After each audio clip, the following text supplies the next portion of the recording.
Testing 1, 2, 3. Okay, we're so back. We're so back. No, we're so back.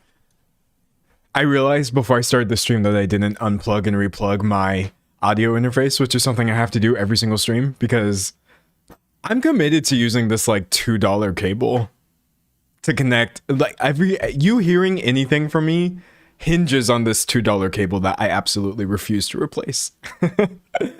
Hey everybody, how y'all doing? Someone said this has become my evening routine. That makes me happy. I love being part of y'all's routine. Like if you have a certain time where you like watch some of my videos or I don't know, just check in a stream even for like 5 minutes or whatever.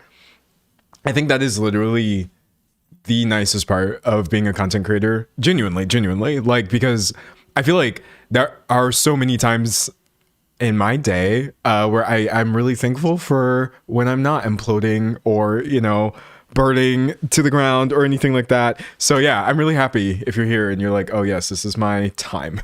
Whether that's for 5 minutes in the stream or you want to watch the whole stream or the video later, it makes me so happy. I'm reading chat. You're hanging out with me while I do my clown makeup. You better do that clown makeup. You better be the clowniest clown. Make us clowns proud, fellow clowns. I took off my glasses and I tried to read chat just now and it did not work. I can't see what any of you are saying, but I'm sure it's wonderful. I'm sure it's wonderful. Okay. How many people took psychic damage from the title? I try not to. I usually try to keep my titles from my live streams kind of like mild. But for this one, I was like, no, I want people to see this title and assume it's going to be like crazy because it is actually that bad. It is actually genuinely that bad. Oh my gosh, the person we're talking about today is not it. They're not it, chat. She's not the one. Some of you may know who I'm talking about, but for those of you who don't, oh my gosh, it's a mess. Some said I've got no clue what this one is about. No, it's an absolute mess. I'm excited is not the word. I guess like I am eager to talk about this topic though, because I feel like the minority of people, very vocal people within like the LGBT community that are still somehow phobic towards anybody else within the community. Like my brothers in Christ, if y'all think that y'all are not going to be next on the chopping block, just because you cozied up real nice. But no, here's the absolutely crazy thing. The person I'm talking about today is a Zionist, a billionaire, bootlicker, transphobic, as I said. What else does she? Oh yeah, she started an anti-woke university and is also currently the editor-in-chief at CBS. And I'm not even doing that Twitter thing where like you don't like somebody, so you just start saying all of these things. Most of these things she has almost admitted to being, just straight up. So I'm like, okay, well, my work is kind of cut out for me. I'm not. Dude, it's really bad. Also, how many of you have heard about this Netflix deal that's happening where Netflix is trying to buy... Who is Netflix trying to buy again? Is it Warner Brothers? Hold on, wait, sorry. There's so many, like, everything. It's Netflix and this Warner Brothers deal, right? Yeah. Okay. So I don't know if y'all have seen, but there's this push from Paramount right now, and Paramount's like, no, oh my gosh, Warner Brothers, you're so sexy, let us buy you instead. Period. And like, articles keep leaving this part out, in my opinion, but Paramount right now is, and CBS in general, is so insanely conservative, and they're actually genuinely trying to build like this network of unreality that we're kind of getting into with Barry Weiss and her whole free speech platform. Paramount completing this Warner Brothers deal would be awful. It is like, money is only really one part of it. They're currently drastically trying to expand their horrible everything, anti-everything rhetoric and propaganda. It's also really funny too, because like, I'm so tired of being told literally that there's an agenda. Oh my gosh, the agenda. Everyone has an agenda, right? Woke people, the LGBT community, constantly as a person of color being told that I have this agenda and stuff like that. What is more of an agenda than CBS literally hopping in bed with this billionaire doormat, right, who's trying to turn the platform into another conservative mouthpiece that Donald Trump loves. All of these I literally have sources for, while trying to low-key just spin it off as like, oh yeah, we're just trying to buy Warner Bros. For funsies. We're trying to buy Warner Bros. Because we care about movies so much, you know? That's the agenda. It doesn't get more agenda than that.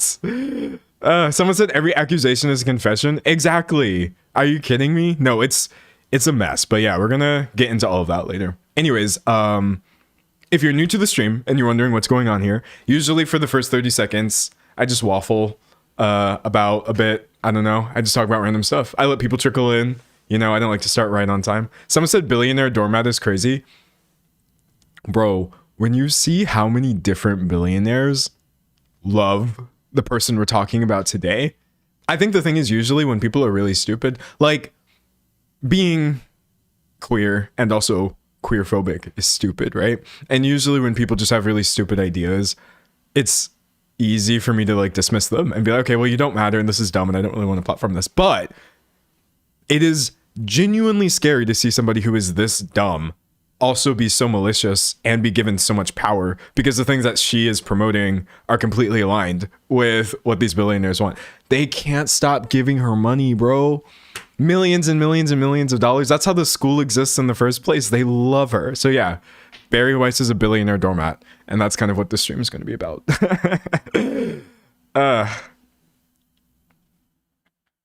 Oh, I said 30 seconds. I'm in 30 minutes. If y'all think I'm going to start any sort of anything on 30 seconds, y'all don't know me right. My bad. It's 30 minutes. Someone said we're talking about Blair. No. This person is nightmarish. Who are we talking about? Barry Weiss.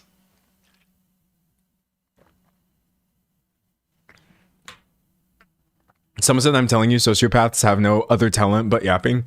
I mean, I also have no other talent but yapping, but I completely agree with the core of what you're saying, which is that there's like an emptiness to conservative ideology, which is so dumb.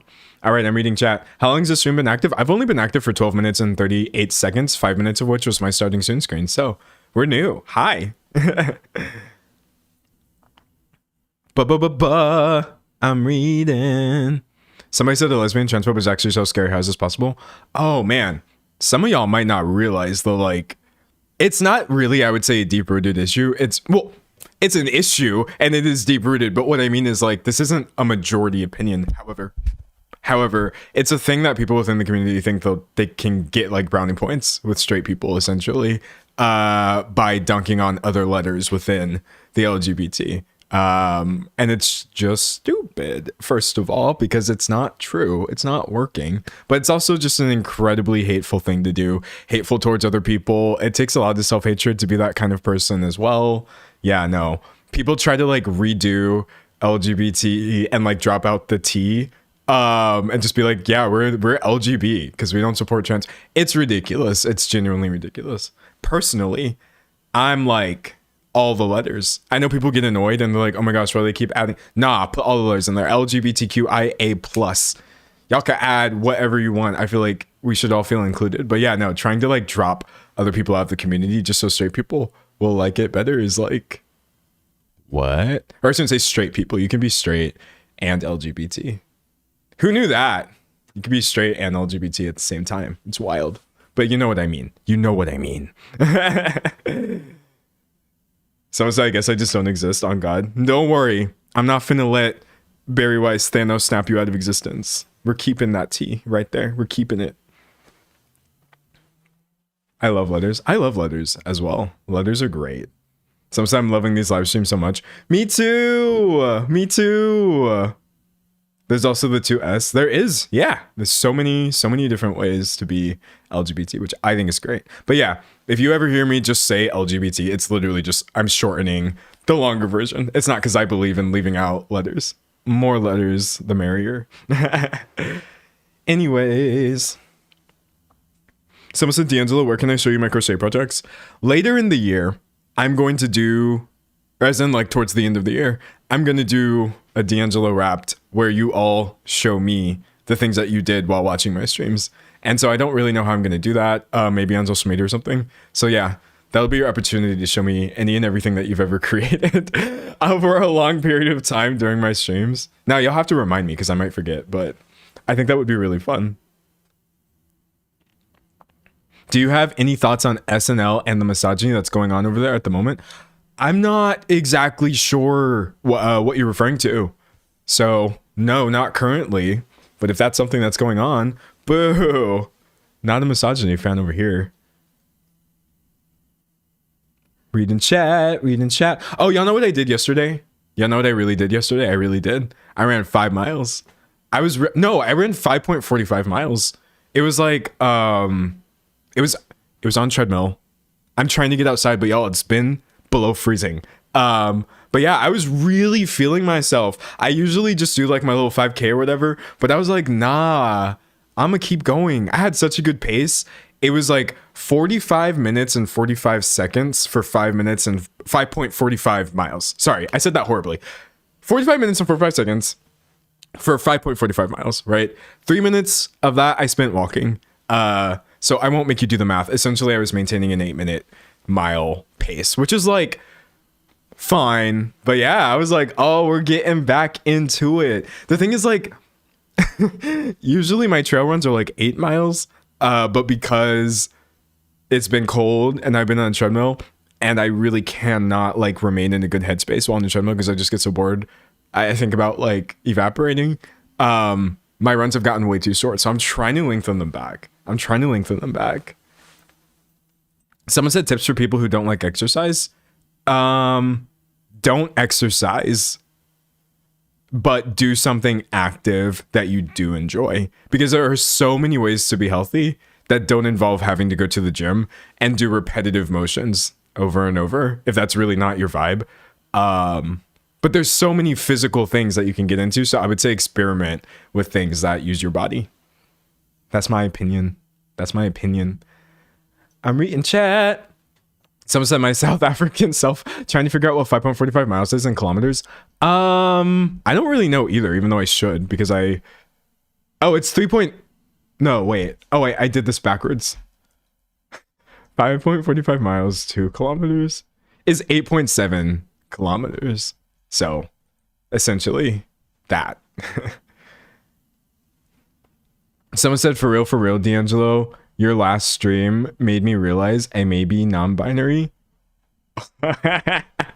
Sorry, I'm not laughing at you. I'm just thinking about how common of an experience that is. Just seeing somebody else do their thing and then realizing like, oh. Someone said, are you green screening yourself? I am. I'm green screening myself. You want to see me without the green screen? It's really scary. Oh. He's in the void. Okay, we're back. We're so back. Someone said, hold up, another South African? Yeah, if I got South Africans in my chat, get lit. I myself am just American, unfortunately. D'Angelo, do you plan on making videos on stand-up comedians? I would try to talk about stand-up comedy in general as opposed to just one individual person, because I've already done a video on Joe Rogan. I've done a video on Andrew Schultz. Oh, also, speaking of Andrew Schultz, he literally comes up in this video. Who here remembers my video about that one guy who had like literally the Hitler haircut and was making all those like anti-woke stand-up comedy shorts that were going viral, and then he got a Netflix special and all this stuff? Bro was on the person that we're talking about today's podcast. I'm telling you right now, Barry Weiss is not it. She had Andrew Schultz on her podcast. She had Woody Allen on her podcast. What do you mean? What do you mean you're on a podcast getting buddy-buddy with Woody Allen in the year of our Lord 2K? I'm pretty sure that was last year, 2K25. Nah. And literally almost anything you can think of that is bad, I'm pretty sure it applies to the person we're talking about today. It's ridiculous. The kind of person who should never be taken seriously, but unfortunately is now editor-in-chief at CBS, which, like it or not, is a massively mainstream news organization here. So that's not cool. That's not cool at all. I'm reading chat.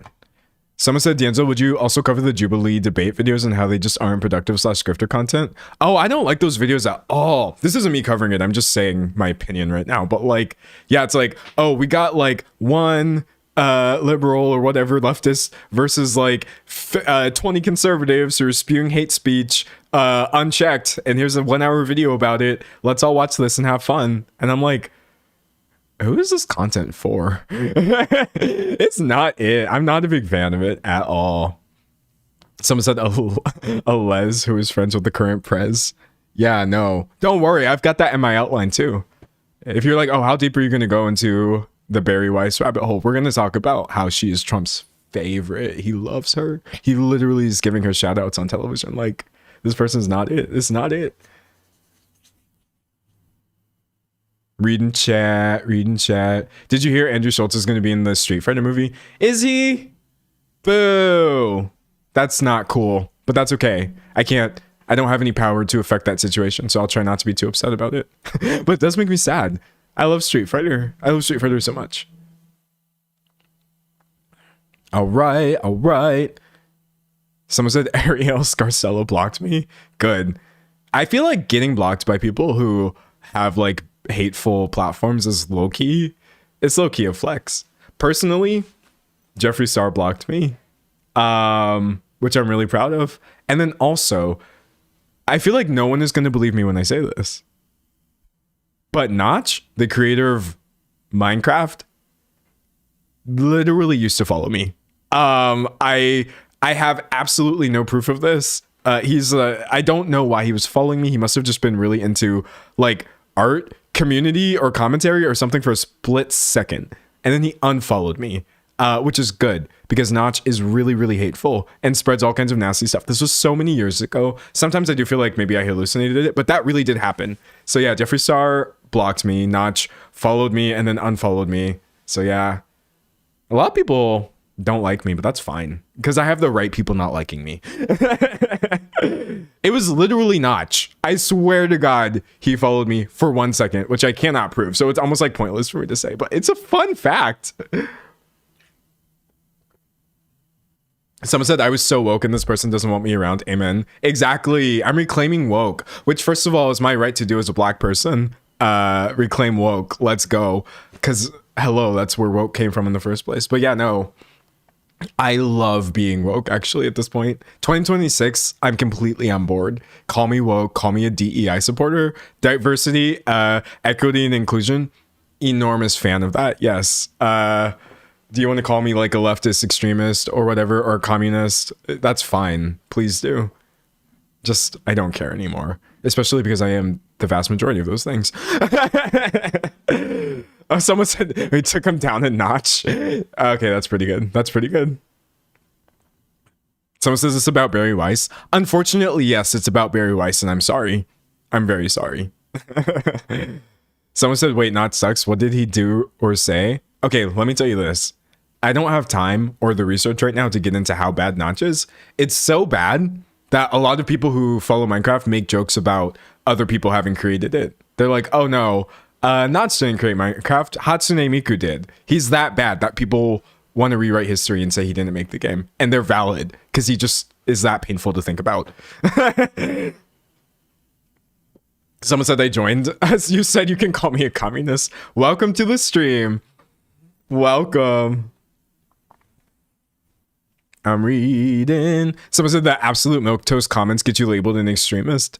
I know. We talked about that the other day when I took that political compass test, and they put me all the way to the far left, which I am. But they put me there because I was literally saying basic things like, oh yeah, women, I think, can have careers if they want.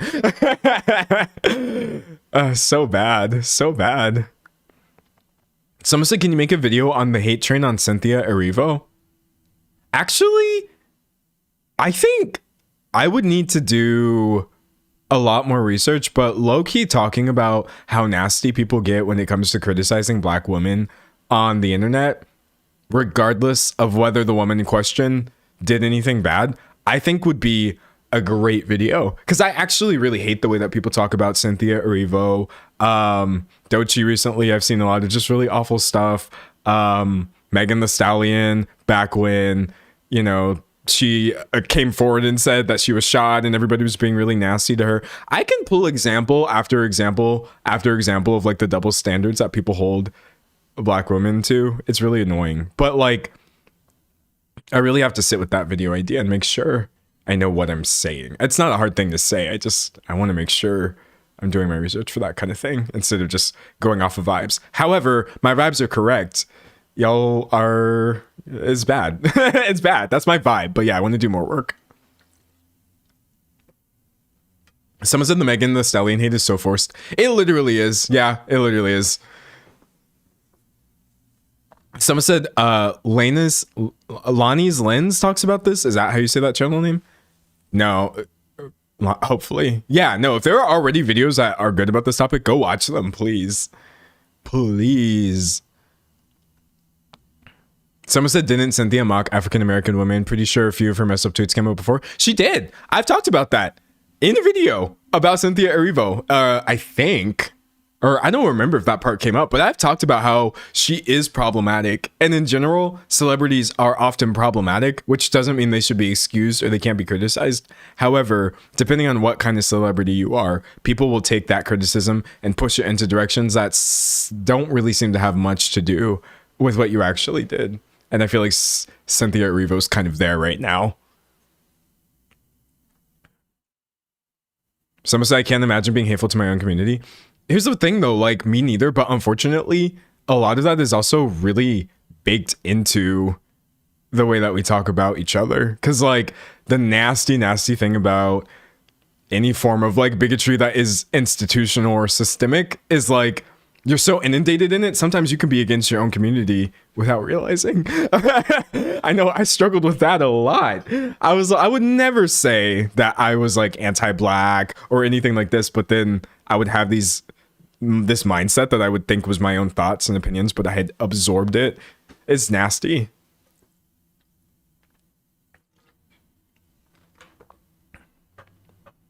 Reading chat. All right. Well, someone said you look fire. Thank you. This is my one fit. It's got to be good. Someone said I think people forget racism isn't just a problem in America. It's not. I mean, I can't really speak to the nuances of it in other places, but like anti-blackness. Well, it's not even anti-blackness. It's just that white supremacy is global. So anything that is an inverse, horrible thing stemming from white supremacy, like xenophobia, anti-blackness, any form of anti-Asians, etc., like it's everywhere, unfortunately. Someone said, really? Yeah, no, really, who knew? That white supremacy is actually bad everywhere. Yeah, that's my coldest take this stream that you'll get from me. All right. Some say anti-blackness is global. It is, because everyone can benefit from it. That's the nasty thing about it. But look, we ain't here to talk about that today, even though I'm always here to talk about it. Don't get me started. But like, I think this might be a good time to pivot. Colorism is widespread. It is. Ugh. Nasty. I hate colorism so much, actually. Because, like, it's stupid. I hate colorism because it's wrong, obviously, and bigoted. It's just, you know, colorism is discrimination against people who have darker skin. But like, I also hate it because it's just dumb. It's really not smart. I think dark skin is so very beautiful, actually. And all this forced hatred of it, I wish it would disappear. And I say that as like the most mid-toned black person. I feel like, actually, I have this theory, and you can let me know if you think I'm right. I feel like if you took every range of color that a person could be and like averaged it out, that's what I feel like I am. Now, maybe I'm wrong. Maybe I'm incorrect, but I feel like, because I am not light skinned by any means, but I'm also kind of not dark skinned either. I feel like I'm a 50-50 50-50 black dude. I like my skin tone a lot, actually. Someone said dark skin is gorgeous. It is. I just feel like any way that a human being could be different is pretty to me personally, but I'm just maybe too much of an artist to be a colorist. What do I really know? All right, y'all. I'm pulling up my outline because we're going to get into this Barry Weiss nonsense, unfortunately. Even though I dislike her so much, I feel myself stalling. And the nice thing about a stream is you can stall for as long as you want. You can stall for as long as you want. So the word you're looking for is median. Yeah. Am I median black?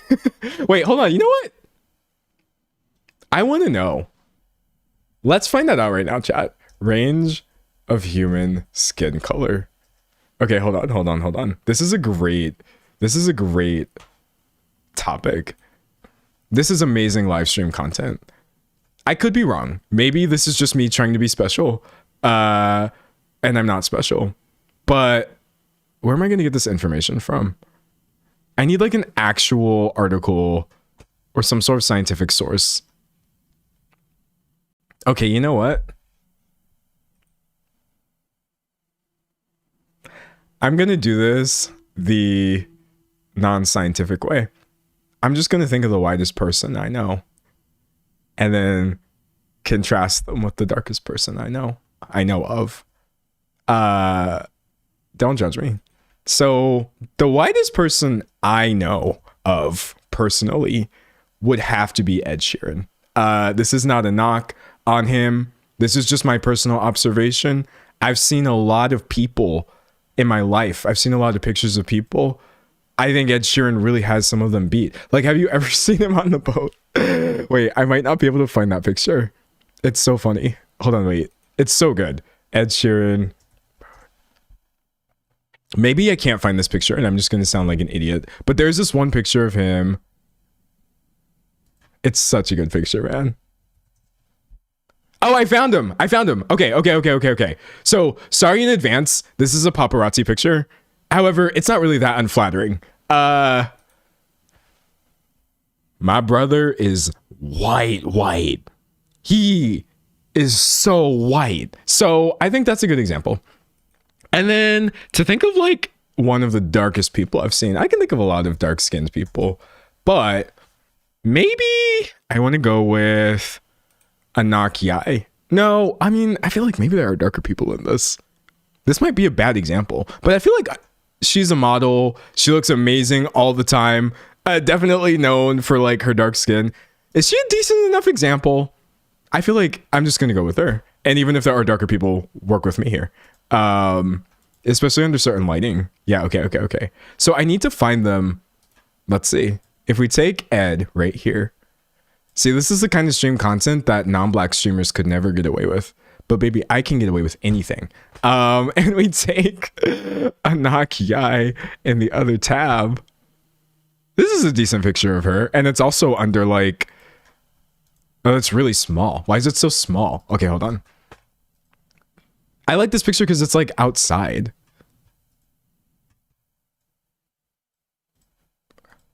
Okay, there we go. Cool. My theory, personally, is that, okay, I don't know why they're like pulling this crazy picture of her. I feel like I'm in the middle of these two people. I could be wrong.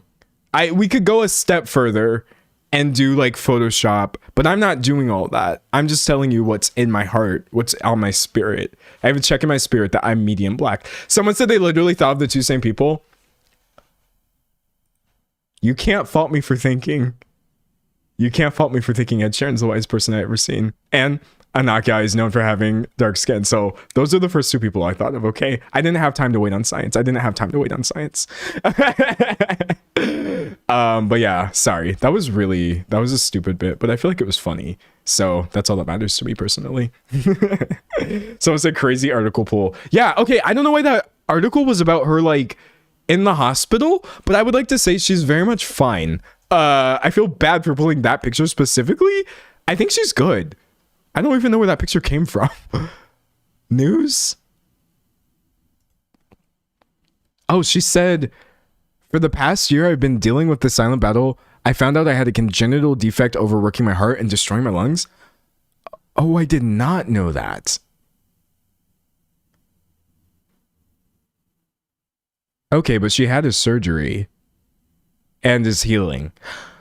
Ooh, okay. That was a crazy article pull. Well, I'm very glad that she's doing better. Actually, I feel like low-key, that's just kind of useful to think about, right? Because it's really, really easy to look at someone like this who is like, whoa, how do you even look like this? And, you know, see them walking the red carpet and doing all these things and just literally have no idea what people are going through. None whatsoever. That's really, really, really scary. But wow, I'm glad she's doing better. Ever since, sorry, I don't want to make it like super sad, but ever since Chadwick Boseman passed away, I've completely thrown out the idea of like speculating on celebrities' health or their changing bodies or anything like that, or assuming that people are fine or not fine. I can't do it anymore. You just never know. And this is not, it's not cool to speculate about. Anyways, I'm pulling up my outline for real now. That was a horrible way to find out that Anaka had been through such serious stuff, but you know what? Proud of her for doing better. Gosh. All right, going to OneDrive. We finna record. Someone says you can't always see if someone is unhealthy. Exactly. And also a lot of the things that people view as signs of being visibly healthy aren't. That's another thing too. Like, you will see somebody who is like skinny and be like, oh, they're healthy or whatever. It's not the same thing. Or you'll see somebody who has like a really aesthetic physique and you'll be like, oh, they must be healthy. No, you could get there really easily while being really deeply unhealthy as well. It's just not worth speculating over. Is not there. Someone said, did anyone tell you that the green screen line was there in the book talk stream too? Was it? Hold on, chat. We don't talk about the green screen line. That never happened. That never happened. Okay, my outline is doing this thing again where it doesn't want to show, or my OneDrive is doing this thing again where it doesn't want to show me my files. Hold on. Week of 119. Oh, okay. I found it. Yay. Yay. All right. I think we ready. Someone says also not one's business unless they choose to share it. Yeah, exactly. Leave health speculations in 2025. I don't care. I don't want to hear it no more. All right.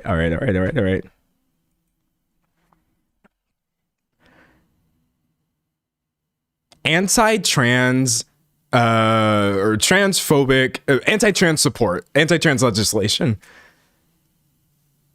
Zionism, billionaire bootlicking, right? What else do we have going on here? Oh, media manipulation, right? Having a horrible podcast, which I also think is a sin and needs to be judged more harshly in society. What if I told you that all of these things converged into one person who also for some reason happens to be part of the LGBT community and is now running a school, gaining millions and millions and millions of dollars, actually so many millions of dollars, has so many billionaires in her back pocket, and is essentially just terrorizing everyone with her free speech university? That's what we're talking about now. We're in it. No, we're 100% in it. We're so in it. Now listen, you can say what you will. I think the funniest thing about the story is that free college is great. Who here is a big proponent of being able to go to a university for free? I think free education, I'm such a big supporter of, actually. I just think like this is a monkey's paw scenario where we got the worst possible version of free education, and it is now it's for the university. You can go there for free if you want to go take lessons from Donald Trump's favorite person, the editor-in-chief at CBS right now. Yeah, who is currently, she has a website where she publishes all this anti-trans stuff. We've unlocked free education wrong, and it makes me sad. So, hi, I'm D'Angelo. I'm recording. And this video is about, what should I even say? It's about anti-trans legislation. Or no, I don't know, dude. She's such a conundrum, honestly. If you see me several times throughout this video stop and get confused, it's because the person I'm talking about is so fake. She is like multiple things at once converge. But I guess I would say this video is about anti-LGBT queer people, anti-woke universities, and why we should probably be canceling our CBS subscriptions. Probably. Most likely. All right, so who do we got? Who are we talking about? Who the actual heck is Bari Weiss? I won't lie. When I first heard the name, I thought we were talking about a man. I kept seeing the name Bari Weiss. I wasn't doing any research. And then I saw Bari and I was like, oh, okay, bet. This is Bari Weiss. She is an opinion columnist. That's kind of redundant. She's a columnist, right? She's a writer. I would like to tell you she's not a very good one, but I'm not an unbiased source. I am also sort of a columnist or like a really weird bastardized 2026 version of it. So don't take it from me. Let's go ahead and look at some of the things that she proclaims or has proclaimed over the years, right? Someone said I've never heard of her. Oh, you are about to know way too much about her. So I think anybody who tells you that they are who would happily admit to being a quote unhinged Zionist and Israel supporter, probably not somebody whose opinions we need to be taking seriously. Weiss has expressed support for Israel and Zionism in her columns. When writer Andrew Sullivan described her as an unhinged Zionist, she responded that she happily pleaded guilty as charged. Okay, so we've got that going for her, or not going for her. After deciding that mainstream media was a little too illiberal for her, I believe that's the word that she used, she started her own outlet. Okay, let's take a look at that. And when I tell you this outlet is a mess, and you can call anything journalism nowadays, so we have the Free Press, a new media company built on the ideals that were once the bedrock of American journalism. Okay, so let's see what we've got going on here. Founded by Bari Weiss, she's very proud of it, right? And so these ideals include honesty, curiosity, respect, hard work, independence, excellence, common sense, belief in the American project, and it's self-described as a free press for free people. Now, write that down. I just gave you 6 different conservative, but if anybody is out here telling you, oh yeah, we pride ourselves on honesty, no. We pride ourselves on common sense, belief in the American project, I could have told you from jump. Nothing this rag is publishing needs to be taken seriously. But what are they publishing? All right, so here's the thing. Bari Weiss gets hit with the transphobe allegations a lot, and you will even have people online saying like, oh well, point to anything she's done that is transphobic or whatever. She's literally a lesbian. She's in a relationship with a woman. She has kids with her. How can she be anti-trans? First of all, you would be surprised, right? So I would like to point out, let the record reflect that the wife in question is also not it, because she works at the Free Press along with Bari Weiss. But anyways, pulling sources. I feel like a robot sometimes. So when you're publishing articles like gender affirming care is dangerous, I know because I helped pioneer it. Yeah, maybe this doesn't actually have Bari Weiss's name on it, but I'm going to go ahead and guilt by association here. It's transphobic to run a publishing press and publish stuff like this. I don't think I have to sit here and argue that personally. And it's literally not just one article, by the way. They love spinning this whole like actually gender affirming care is the thing that is bad for trans people. You've got like, I don't know why my mouse feels like it's moving slowly today.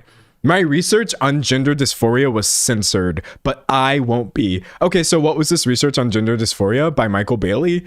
Well, maybe it was because he described it as a social contagion. The theory behind rapid onset gender dysphoria is that through social contagion from friends, social media, and even school, vulnerable girls are exposed to the idea that they're normal. I don't actually feel the need to finish writing this. This is literally transphobic conspiracy theory territory that is being published on this website called the Free Press, which is devoted to honesty? ? And then lastly, just, I don't know, why not a triple whammy? We have, let's see. I hate these whistleblower articles so much. I thought I was saving trans kids. Now I'm blowing the whistle. Thank you, Jamie, for coming for. Oh, I can't even read this story. Thank the Lord. Yeah, no, it's bad. It's pretty bad. So I feel like in a vacuum, somebody leaving the mainstream media, spinning up their own little company, and spreading all this nasty stuff, which, by the way, that is literally one segment of what they're posting. You've got the anti-trans stuff. Obviously, they're posting a lot of Zionist / pro-Israel content as well. It wouldn't really be that notable, except for the fact that she has a perfect concoction of bad opinions that billionaires are completely in love with. So, for example, who here knows who David Ellison is? He's not cool. Take it from me, being a billionaire is not cool, actually. But he's the son of Larry Ellison, the CEO or one-time CEO of Oracle. In other words, he's a billionaire's son, right? Dude is also currently the CEO of Paramount. And so Paramount being CBS, essentially, he took it upon himself to install this person, Barry Weiss, as the new editor-in-chief of CBS after purchasing the Free Press. We've got sources for this stuff. I swear to God, my mouse. Hold on. Can I change my mouse's speed or something? Sorry, I don't know how to use a mouse anymore. It's not my fault. It really isn't. All right, so I had to archive this because I didn't want to pay the New Yorker. But yeah, inside Barry Weiss's hostile takeover of CBS News, you can see right here. Let me just Control F because we ain't finna read all that. I'll tell you right now. Wait, hold on. I'm Control F-ing the wrong thing right now. Handpicked is the word I'm looking for. Okay, Ellison had handpicked Weiss as the new head of CBS News after buying the Free Press for $150 million. Many in the industry viewed the move as an attempt to further appease President Donald Trump. It is. That is actually objectively what is happening right now. CBS, Paramount, and Ellison and all these people are literally trying to turn the network into another source of like Trump propaganda.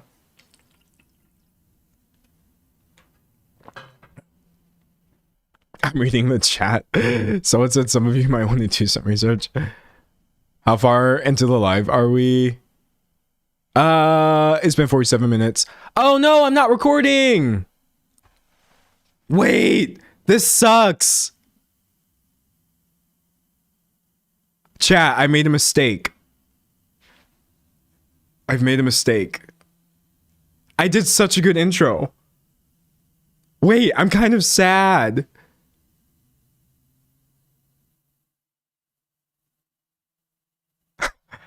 I feel like I was actually on fire. I was genuinely like trucking through this topic.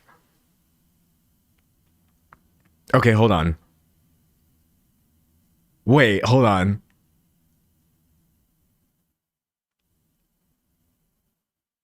Hold on.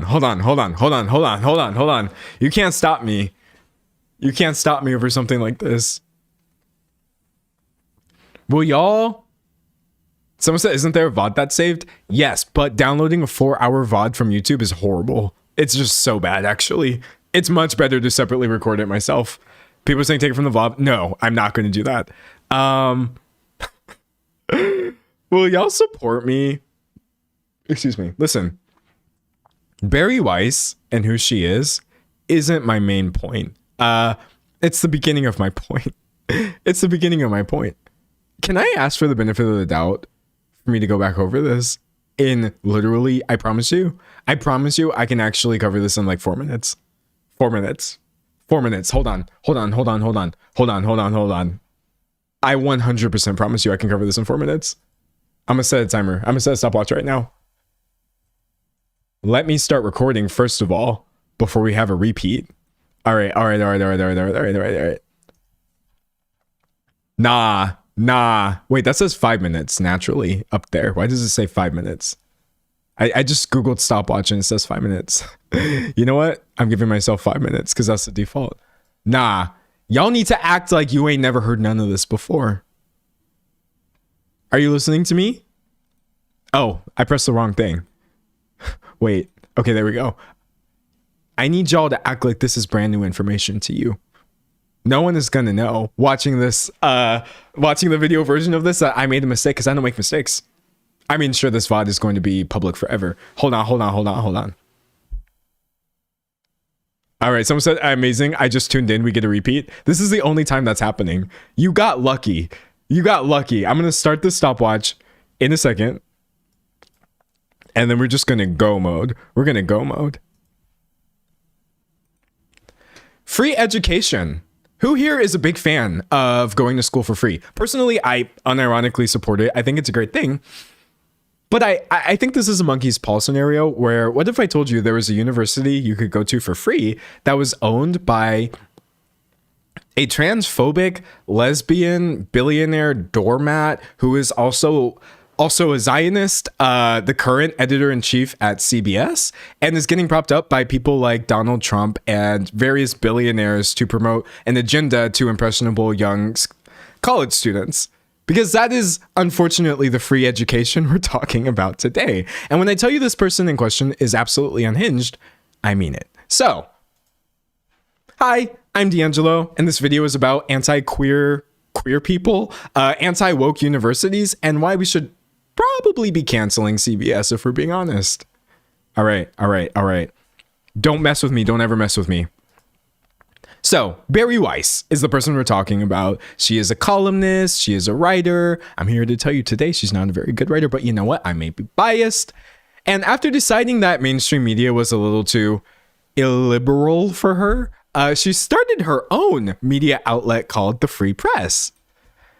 All right, hold on. This is actually going really well. Now, things you need to know about Barry Weiss. Anybody, oh, you can see the timer. Things you need to know about Barry Weiss. Anybody who happily pleads guilty to being accused of being an unhinged Zionist, anybody who is a supporter of Israel and the things that they're doing, these aren't people who need a platform to disseminate a bunch of information. But she's a hateful person. And maybe that's why it's not surprising that you have all kinds of hate on her website.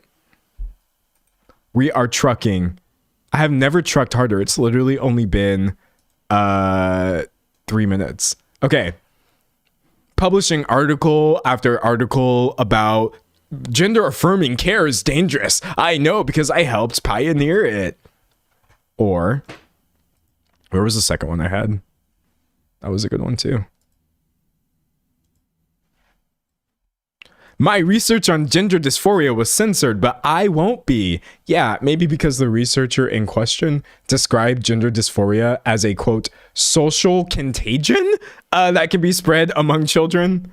Or, oh my gosh, I'm so hyped right now. This is insane.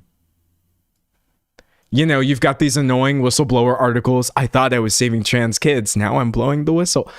You name it, if there's some sort of hateful agenda, you can best believe Barry Weiss is going to be behind it, trying to figure out how to profit off of it. And that is why billionaires love her. Did I do it? Oh, we have to talk about how she was installed by David Ellis. It's the last thing. Billionaires like David Ellison. Well, he's the son of a billionaire, but I mean, that's pretty much the same thing, right? Okay, hold on. This is good. This is good. This is good. So yeah, son of Cinta billionaire, which I guess they're evolving now. He's also the CEO of Paramount Skydance. And in their attempt to become Trump's new favorite organization, he decided to purchase the Free Press for $150 million and install Barry Weiss as its new CEO. And install Barry Weiss as its new editor-in-chief. All right. I did it. Wait, where's the timer? I had a minute left. I had a minute left.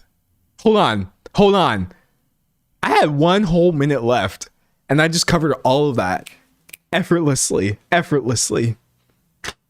even came up with the billionaires evolving off the dome. Okay, period. We are so back. We have never been more back. You're caught up. The rest of this will be new information to you. Yay. I'm so happy. Okay, yeah, no.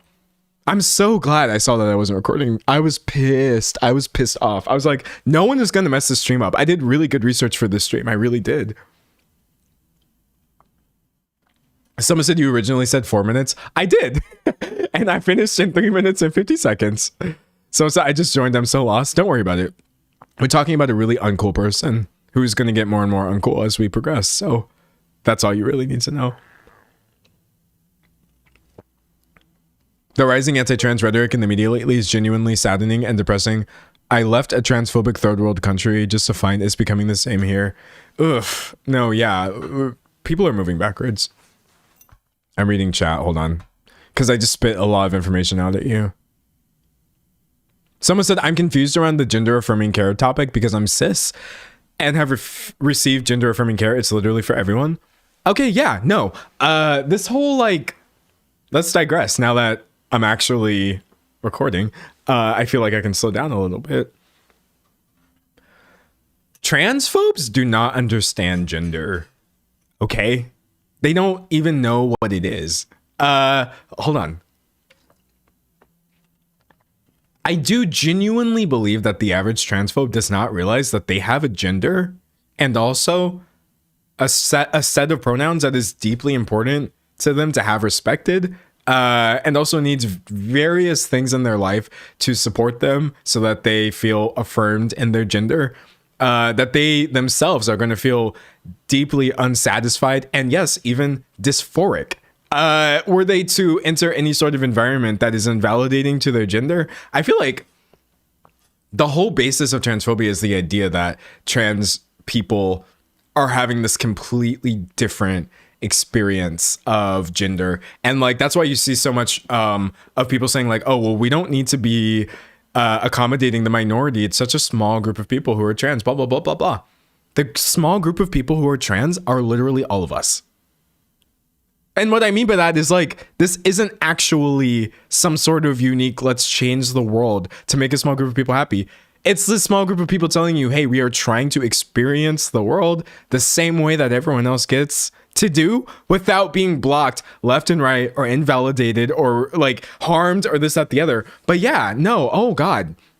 Don't even bother trying to explain to like a cis transphobe that actually their gender is also a pretty important thing. And then that gender in general is a form of performance. Like, it's just really, really, really, it's stupid. It's stupid.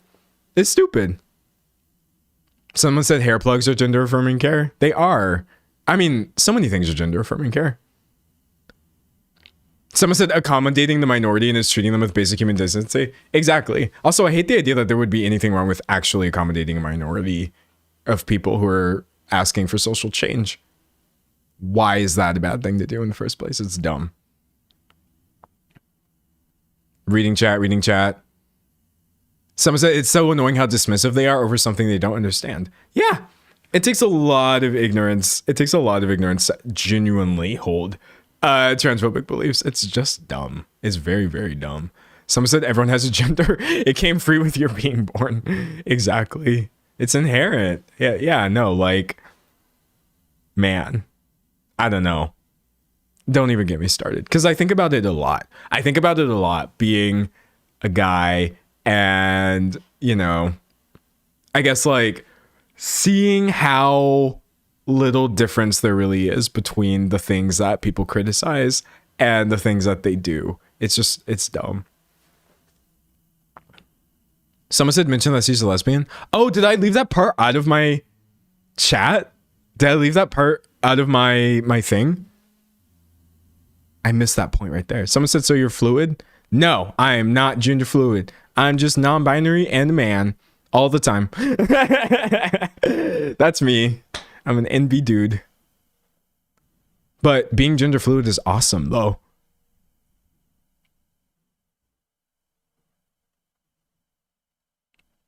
I'm reading. Okay, so that was the thing. Someone says in the title. Yeah, I know it's in the title, but just now I had to re-record. And I forgot to mention one of my points because I was speed running. Okay, so I mentioned it, but I didn't actually show the picture. Hold on. Let's get back into it. I see so many people in chat right now mentioning that Barry Weiss is a lesbian, which, yeah, you're right. I didn't get into. Hold on a second. It's deeply important information, by the way.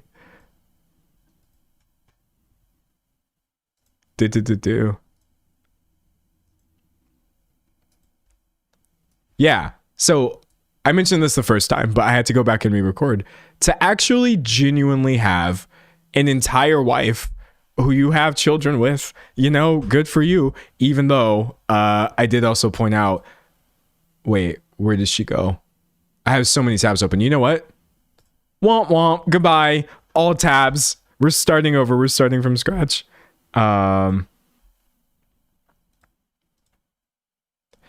Even though the wife in question is no better because she also co-founded the Free Press thing with her spouse Barry Weiss, to be any sort of LGBT and against the T, I think is really speaking to how deeply unprincipled people like Barry Weiss are, while simultaneously telling us that they are the principled ones. Actually, yeah, this is another thing I didn't go over. If you look at their website for the Free Press, I'm including this in the video. It's so stupid. You can just see me trying to navigate a computer poorly because I'm slow. Okay, so yeah, telling us that our core values are honesty, curiosity, respect, hard work, independent. No. Y'all's core values are what do you call it? Like when you gain things, self-advancement. Your core value is like hypocrisy. I don't know why I'm sitting here trying to find a fancy word for that. That's your core value, is that you're an absolute hypocrite. Someone said pull up the ladder behind you. Yeah, no. If y'all thought that, like, no, it's just not cool. Someone said the cognitive dissonance must be exhausting to enact. It has to be. It really does. Someone said common sense is a dog whistle at this point. I believe common sense is a dog whistle. Truth, unfortunately, is often a dog whistle. And yeah, definitely like belief in the American project. I mean, if that doesn't tell you what we're dealing with here. I'm reading chat. Someone said she wouldn't even have the right to get married to a woman and raise kids without trans women fighting for these rights. Yeah. Yeah. No, there's so much history in looking into like who were the pioneers or like pioneers as in like deeply influential people in advancing the rights of everybody in the LGBT community. And it was black trans people, actually, and all kinds of trans people, various people, etc. But yeah, to then skip forward and see who are currently like one of the most marginalized groups is like, what is happening here? It's unfortunate. Someone said, what are we talking about? Barry Weiss. Anyways, we haven't even gotten to her podcast yet. I had to like stop talking because I was going super, super fast because I had to record the intro twice because I made a mistake for the first, I don't know how many minutes. But yeah, no, now we're back in the flow of things. I had pulled this other source too, where It says inside Barry Weiss's hostile takeover of CBS's news, or hostile takeover of CBS News. So yeah, it's not just that, you know, she was handpicked by David Ellison to be the new head after he bought the Free Press. She apparently is still keeping the Free Press going. That podcast is podcasting. Someone said, of course she has a podcast. Of course she has a podcast. At this point, you should have guessed it. Hold on, let's pull it up. Let's take a look. You know what? Shame on y'all for judging her, actually. Why are y'all judging her before even looking at the podcast? You don't know what she's doing on this podcast. Hold on, let's take a look. Okay, it looks like she is... Oh, okay, talking to Woody Allen. Great. That's what you're doing on your podcast. Platforming Woody Allen in 4 months ago. Not like years and years and years ago, but like currently right now. You're also, I guess, hanging out with Amy Coney Barrett, the Supreme Court Justice. If you're wondering why I think that is problematic.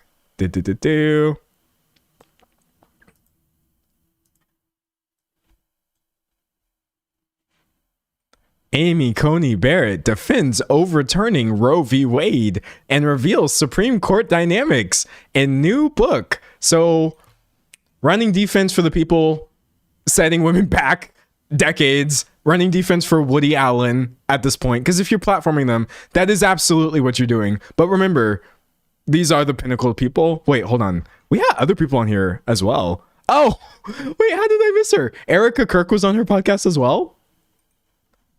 I didn't even see her. Erica, where you at? There it is. Barry Weiss sits down with Erica Kirk. So we've got the CEO of Turning Point USA. That's what she's doing on her podcast, y'all. Also, sometimes I get it in my head that like, oh, is what I'm doing bad? I think about it a lot. I mentioned this before, mostly because I have depression, and it convinces me that I'm a horrible human being. But then I really have to remind myself, and I'm like, no matter what level, and I know the bar is on the floor, but no matter what level of drama commentary I'm doing, or, you know, whatever people want to say about the format of commentary, I'm like, wow, at least I'm not getting a bag because I'm sitting here right now being chummy with Woody Allen. Or trying to convince you all that Erica Kirk has anything of value that we need to be talking or listening to. I actually see content like this getting hundreds of thousands of views, by the way. 100,000 views for Erica. It was like, she has like multiple with Hella. I don't even know what this one's about, but I could tell you right now, it's probably nothing good. And I'm like, you know what? I am doing well. I am doing well for myself. I don't have to do this. I don't have to lie or platform the worst people I've ever seen. It's just not it. Someone said, hi, chat and editor. Baby, that's me. I'm the editor. That's me. I'm the editor. Hold on. Can we talk about editing for a second? I'm trying to find an editor, mostly because I plan on uploading more videos. However, I've been editing everything. I've been editing everything that y'all have watched this year. I've edited the vast majority of videos that you've ever seen from me. Nah. Y'all thought I'd turn that stream off and go home? Well, I am home, so I guess I do. But y'all thought I'd turn that stream off and go to sleep? I do that as well. But then the next day, I'm out here editing. But I'm not getting burned out, though. I'm not getting burned out. Someone said, how is there no humiliation involved in being buddy-buddy with people who actively despise your community? How is there no shame or embarrassment? I don't have a dollar bill to rub together, but that's the answer. It's definitely a scenario where you're just drying your tears with dollar bills. Someone said, do you sleep? I sleep. It's not like I'm not doing a wild amount of work, but that's why I'm working with an editor to try to get it good. Here's the thing, y'all.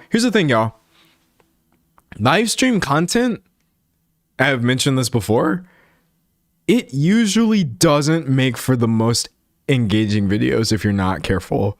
That's why I've been really, really specific about the editing myself in the beginning, just to establish a good style. Because what I really, really don't want is for people to like click into the videos and see that, oh, this is cut down from a live stream, so he's not actually trying to put effort into the content. I've been cutting them a real specific way where they still read as fully structured commentary videos with like intros and main points and conclusions and all of my sources and stuff like that. So yeah, it's not easy to just have like anybody be like, oh, here, you edit this, but keep all of my main points in, especially when it's a trickier topic too. And I have to distinguish between like what is good commentary versus like which clip do I pick that best explains the thing that I was rambling about for 5 minutes. Someone said you've been doing a great job editing everything down. Thank you. Thank you. I agree with you. I appreciate the support, but I also agree. The videos have been turning out awesome. I'm really, really deeply happy with my content right now. It's nice to be happy with your content too. Someone said you sleep so unconvincingly. Okay. I go to bed pretty late, but I get started on the day pretty late. And that is why I stream at 12. It's 12 my time, for example. So like I am sleeping maybe not at the best time. I mean, it probably would be beneficial for me to take my 7 to 8 hours of sleep and slide it back so that it fits in like a normal time frame. But like, I feel like as long as I'm getting 7 to 8 hours of sleep. Someone said applauded for not using any artificial intelligence. Thank you. I appreciate your applause, but I also truly feel like this should be the bare minimum. Actually, I'm not going to name names, but I am literally like, we're going to get back into the topic for a second, but you just reminded me. I was talking to a creator. There's no point in naming and shaming. This is a smaller creator in a niche that none of you are watching. Probably. Then again, I don't know you.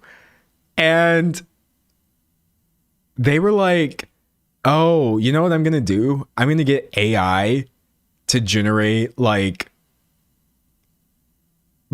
generate a script to generate bullet points. And then I'm going to edit it into my scripts because script writing is like the longest part of my process. I've already optimized all my other processes so much. I've optimized my editing. I've optimized this, that, the other. But like, it's just the writing that keeps taking me the longest. The research is what they're really getting at.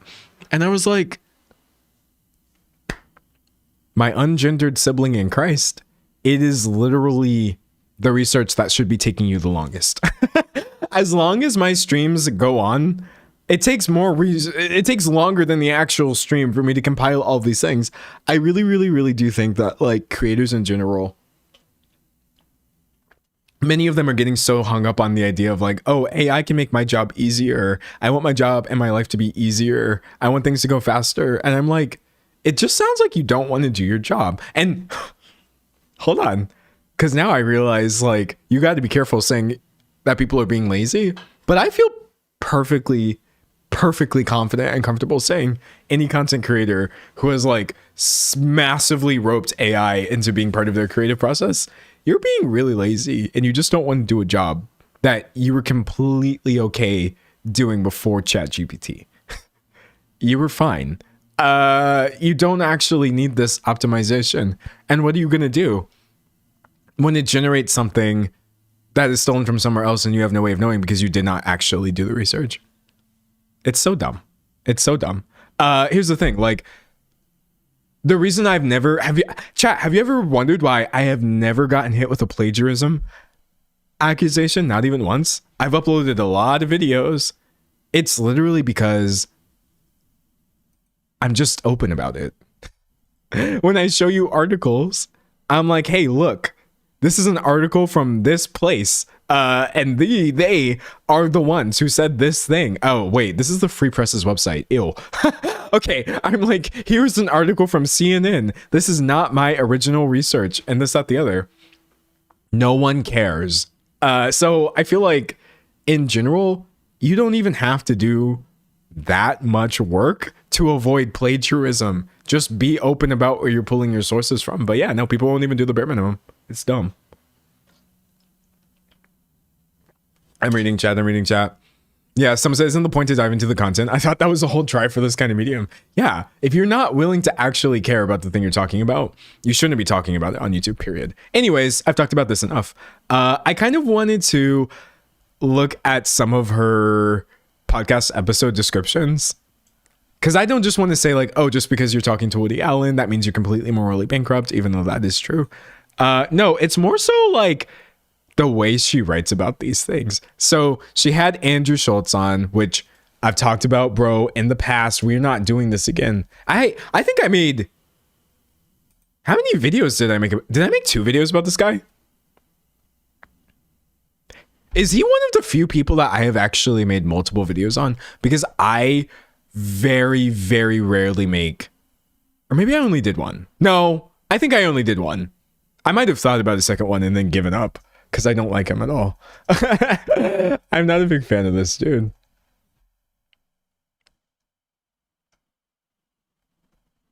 Yeah, okay, great. No, there's no way I would have ever.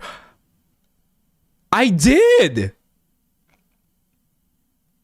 Did I? I have 2 different videos about dude.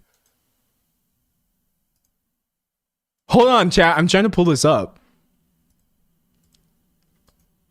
I did not even realize that I made a follow-up video, because this guy actually genuinely put he really pisses me off. This is so funny. Okay, yeah. So not only have I made my initial video, which I just had to pull from someone posting it on Reddit disagreeing with my video. Yeah, I think I made a whole 20-minute video explaining why bro was racist. And then we got, if I had to, an additional 20 minutes of me talking about his response and these poor responses in general. This is so funny. I like that to find this video, I had to like go to someone reposting it on Reddit, disagreeing with the things that I was saying in there, which is really hilarious. Bro, I'm so tired of regular people turning on the camera and acting like the authority on comedy. I don't know where this guy heard racism isn't funny. Wait, this is amazing. Holy crap. Digression. I've been derailed. So in a video where I said being funny isn't racist. No, vice versa. In a video where I said being racist isn't funny, I got people on Reddit saying, why did I turn on the camera and act like the authority on comedy? I'm so tired of regular people turning on the camera and acting like the authority on comedy. First of all, I'm pretty sure I've put out more content in my life than Andrew Schultz, so let's get that out of the way right now. I could be wrong about that, but I actually think I have much, much more experience than the person I was talking about in this case. Maybe. I could be wrong about that. That being said, I don't know where this guy heard racism isn't funny. It's hilarious. Some of the best comedy has come from racism. Pearl clutching is good for business in these circles. No, it is. It is good for business. I make a bag when I take a racist and I say that they're racist. I do. I make money. And I sleep so good at night because of it. Y'all don't realize how fine I am profiting off of this. Pearl clutching? Y'all are going to be mad because I got a bag. When I look at people like Andrew Schultz, I do literally think to myself, like, bro, to be able to profit off of something like this so stupid, while simultaneously thinking they're doing. You know what? To be able to have any sort of audience while saying that it's not right is kind of nice. It's kind of nice. Hold on, wait. This is great. This is constructive criticism. I've written D'Angelo Wallace off as a pathetic grifter long ago. He vomits out the current leftist take on literally any issue without any reasoning that would indicate he spent any degree of time thinking about the issues he makes videos about. He doesn't have his own opinions. It's wild that people are literally wasting their time watching somebody that just tells them what they already agree with. Dude doesn't make people think any deeper about a damn thing. At least with this other YouTuber, you have to actually think about his arguments because they're his own arguments, and as a result, they're better constructed. Okay. So I'm not on Twitter, right? I don't have any sort of like source for my opinions. They actually genuinely come from my brain. So if you show me something racist and I say, oh, hey, this is racist, and I make a video about it, do these people think that like there's a leftist database that I check before making all of my videos to make sure that I'm not saying anything wrong and I'm not disagreeing with the majority opinion? My opinion is the majority because I'm right, and most people realize this. In this specific case, this is such a funny criticism. Anyways, I think that's enough. Oh, so no, wait, someone said F D'Angelo Wallace. He thinks he's a journalist. He's insufferable. Dang, that's wild. Okay, well, screw me, I guess. I think I'm a journalist. That's the thing, though. I don't think I'm a journalist. This is so funny. D'Angelo Wallace is like the YouTube drama subreddit personified. Am I? As a black woman. Oh, no! What's going on here? Oh, okay. I got scared. I thought this was going to be one of those comments. Chat. Anytime that you say something is racist, you can bet that there will be at least one account where someone will be like, actually, I didn't find that racist at all. Actually, I don't know. As a black person, I don't know why everybody else is getting... I thought that's what this was for a second, but that's not really what this is. I wanted to read it before accusing this person of being that, but that's not what that is. They are actually kind of agreeing with what they said. But anyways, the last two things are that Wallace guy is just soy, and it smells like gender studies in here. Great. That's amazing. Anyway, I think that's enough of that, chat. And if you've ever wondered, like, oh, why doesn't he spend a lot of time talking about people who disagree with him or whatever? Why would I devote any of my energy in these spaces listening to these people? That is wild. You got real criticism for me? Please lay it on me. Please do. I can never improve without it. But yeah, the idea that like, oh, he's making money because he is being anti-racist, and also he doesn't have original opinions, and he's a grifter, and he thinks he's a journalist, even though he's never called any of his content journalism, and frequently just says that he's just some guy making videos. I have heard versions of these. I think in some form or another for the past like 5 years. It just doesn't work anymore. It doesn't work anymore. Someone said, what does gender studies smell like? And why is it cigarettes and hot glue? Yeah. Oh no, that's really great. That's really great. Anyways, that was fun though, because that was literally like an alternate reality. When I browse the internet, I don't go looking, I guess, for things that make me feel bad about the things I'm creating. So I typically don't really pay too much attention to what people are saying. But I guess it's really funny to see that like none of the commentary has changed. Y'all can't even come up with original critiques. Y'all been saying the same thing for 5 years. Anyways, all this to say, I've been told y'all Andrew Schultz was not it. And in this podcast episode with him, you have Amy, sorry, wrong person. You have Barry Weiss saying, where was it? The Storm? The last time we had Schultz on this show was 3 years ago. It was in the thick of the woke culture storm, and Schultz was about to release a comedy special on Amazon. And then he didn't censor himself, and he released it independently, blah, blah, blah, blah, blah, blah, blah. So, again, we've got the same people. Someone said, okay, Mr. Unaccredited University. Oh, just wait.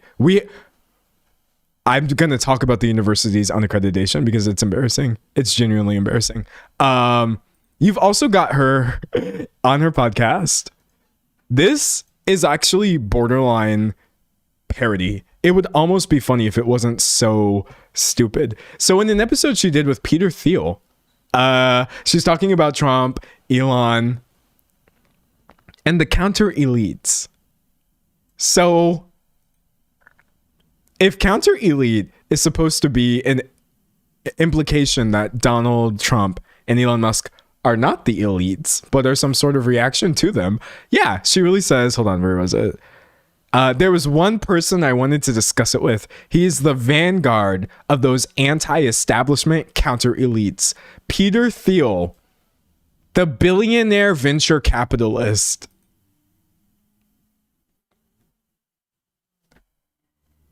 It was actually genuinely when I reached this point in my outline where I was like, okay,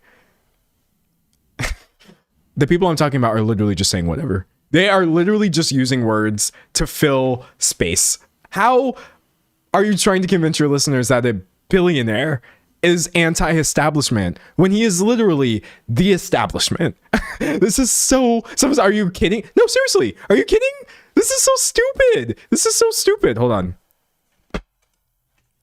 I can't stress this enough. Peter Thiel.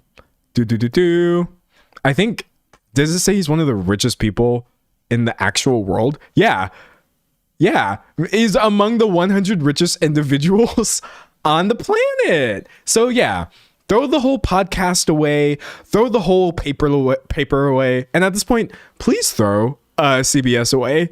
Paramount, all of this. It's not it. It's not it. But you know what's really funny? You know what's really funny? Despite literally everything I just said, she still considers herself a centrist. Or even a moderate liberal. I'm not even kidding. I'm not even kidding. Hold on. Actually, if you want to look at how stupid and backwards... First of all, by the way, I mean, I don't want to get too in the weeds, but I think almost everything she's saying is compatible with centrism and moderate liberalism. But it's just the unwillingness to call yourself a conservative is what's really getting me. She's described herself at various times as a left-leaning centrist, a moderate liberal, politically homeless, a radical centrist, and a conservative. Okay, so she's like everything everywhere all at once. I think it's just really funny to me when you have conservatives trying to say there's these other things. Someone say you're trolling? It sounds like I'm making stuff up. I would agree with you. It really does sound like I'm just saying words at this point. But Chad, it's because she is just saying words. She is just saying words at this point. What is a radical centrist?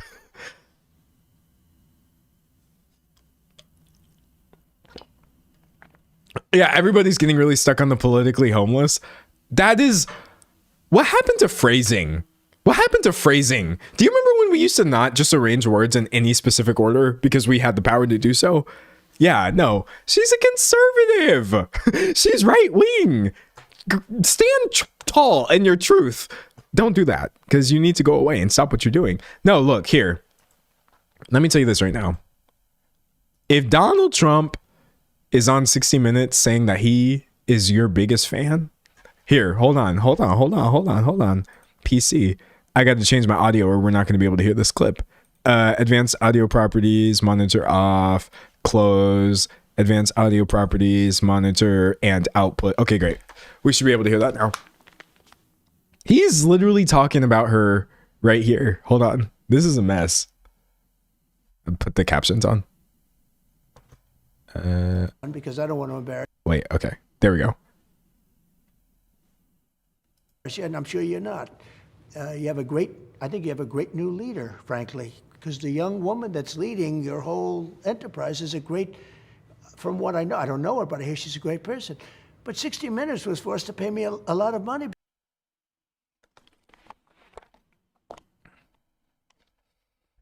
If Donald Trump hasn't even met you and thinks you're a great person just off of your list of achievements, you need to re-roll in life. You know, you make a D&D character and you're like, oh, I have these stats. Start another sheet at this point. Throw it away. Bro, it's a no from me. It's a no from me. Someone said we've been hearing the videos the whole stream. I haven't been hearing them. Yeah, when I start my streams, if I don't reset my audio stuff, everybody can hear it except me because it's not monitoring properly.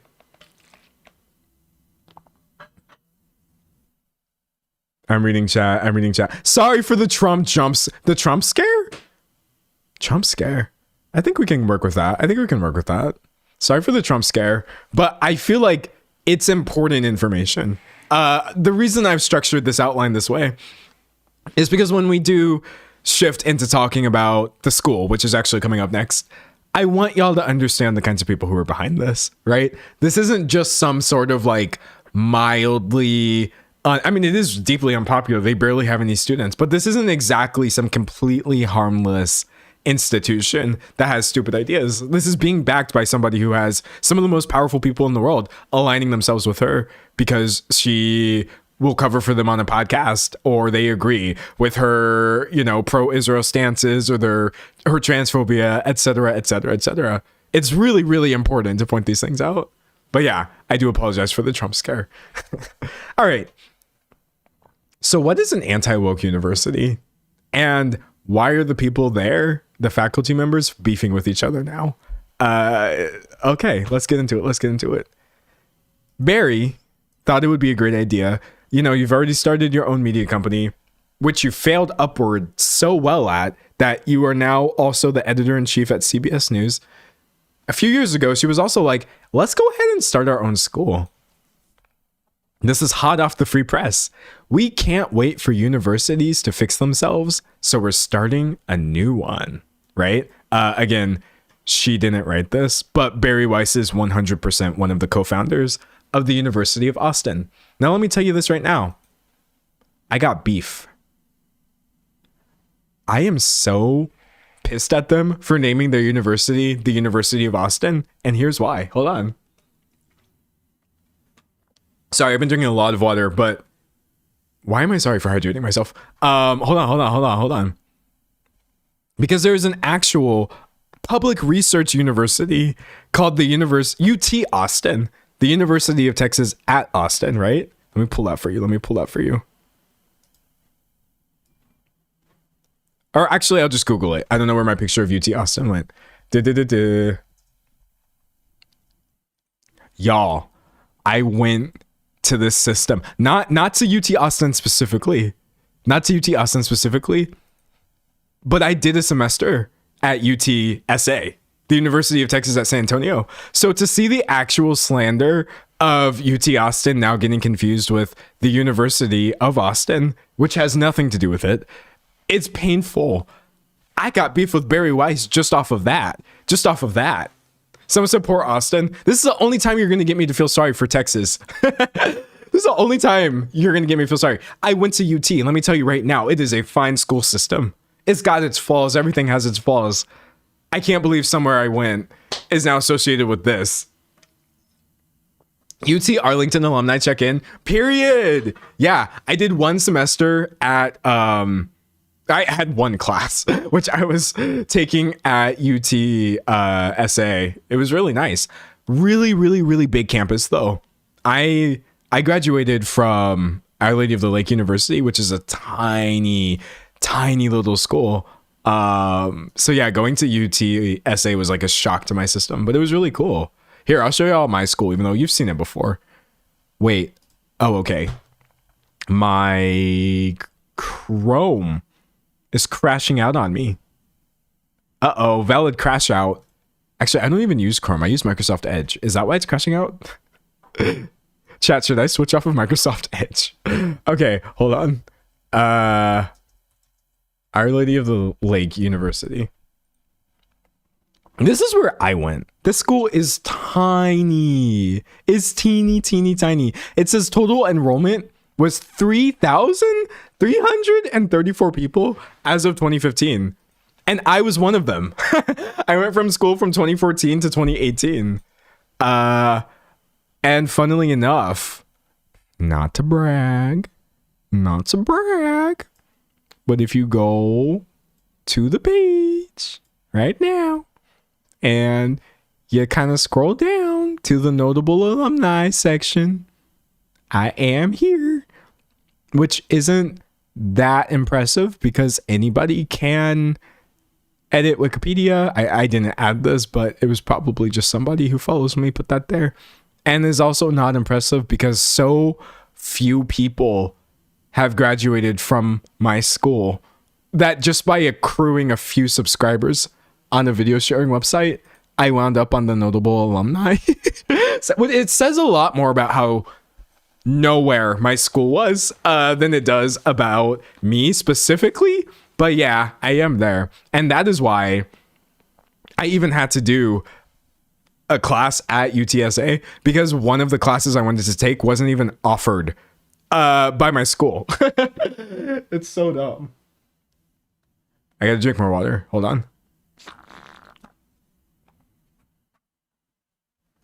Someone said it's impressive. It's somewhat impressive. It's somewhat impressive. The media faculty of that school is probably so proud of you. I hope they're proud of me. I have no idea if anybody who knew me as a student and was my professor is aware of me. I hope that they see that I'm fine now, because when I was in college, I was digression. San Antonio has a river, right? It's really pretty to me. I mean, it smells kind of like a body of water, but every single day to go to school, you know, I would have to take the bus, and I had my one little stretch of walking past the San Antonio River Walk. And as beautiful as it was every single day, I would genuinely fantasize about floating up in that water. That's how bad things were for me in school. I wanted to just actually be a body that somebody found in the San Antonio River. I hated every single moment of breathing while I was in the last couple of semesters in college, because I was so mentally ill and so not coping with it, because I didn't realize that I was mentally ill. And so I started failing all of my classes, which actually seemed like a really just a confirmation of my belief that essentially I was not going to make it. And so actually many of my professors, as amazing as they were really, really concerned about me as I was sort of graduating school, because nobody knew what I was actually going to do in life when I couldn't turn in any of my assignments, because everything was just so deeply like untherapied. But you know what? I turned it around so hard. I turned that around so hard that actually I'm really proud of myself now. I pulled myself out of a hole that like, that was literally rock bottom. It was my final couple semesters in college, me not knowing what I was going to do with my life. And part of that is because of YouTube. My final semester, I will never forget. My friends shouting, our cafeteria had like 10 tables. So calling across the cafeteria like, oh, I looked at your channel. You have 3,000 subscribers now. And I was like, wow. I only had 3,000. It was the most I had ever had. I was like, whoa, so many people are watching my art videos. That's so cool. Maybe this is a thing I can do after school. But yeah, no, it's not like that I wouldn't be here without YouTube. I certainly would have found something to do. However, YouTube is the thing that I found to do. So actually, whoa, scary. I would have found something else, because I am just annoying like a cockroach. You really can't kill me. But like, I did find this. It's crazy. If you're ever like, oh, he seems to take this so seriously, he won't shut up about it, this, that, the other. Well, I don't know, because I kind of thought that I was going to be dead. I don't know what to tell you, but I'm not dead. Thankfully. So that's why you can't ever run me off of this platform. The fact that I'm alive and making videos is always insane to me. I wake up every day nowadays and just think to myself like, wow, I woke up and I didn't hate that. Crazy. Wild. Crazy. Someone said, I'm a bad bee, you can't kill me. Exactly. But yeah, no, that suicidal ideation is not it. It's not it. It's not it, really. It's not it, Chief. Oh my God. It's bad. So I'm watching this live stream at UTSA. Hey, let's go. It's a good school. Such a big school, though. Do you take the like shuttle that takes you from one part of the school to the other? I remember like never knowing when that was actually running. They have that, right? I didn't make that up. Sometimes I'm inspiring for real, for real. Well, I appreciate that. I've actually gotten the comments a lot that like people find like me sort of continuing or persisting through my mental health issues to be inspiring. It was mostly because when I initially, like I said, I had graduated, I didn't know what it looks like to get past rock bottom or to get past any sort of big low. I didn't have an example of that. Everybody around me was just successful all the time. And so whenever I would get to a point where I couldn't do my job because of my mental health or whatever, initially I was just like, I wish I would know that I could still be okay. That's the thing. I don't want to feel like I'm going to completely like, I don't know, fail in life or something horrible is going to happen to me because like I enter a period where I can't do the things that are required of me. And I kept looking around for this person or some sort of source of like, how do you continue persisting through this like low that keeps coming back and stuff? Only to eventually realize that like, oh, that's wild. I'm that guy, actually. I think if you want an example of how to persist through deeply unstable mental health issues, take a look at my channel. Look at some of those years where I wasn't uploading. It's because it was really bad and I had to go get help again. But like, I'm still here. I don't know. It's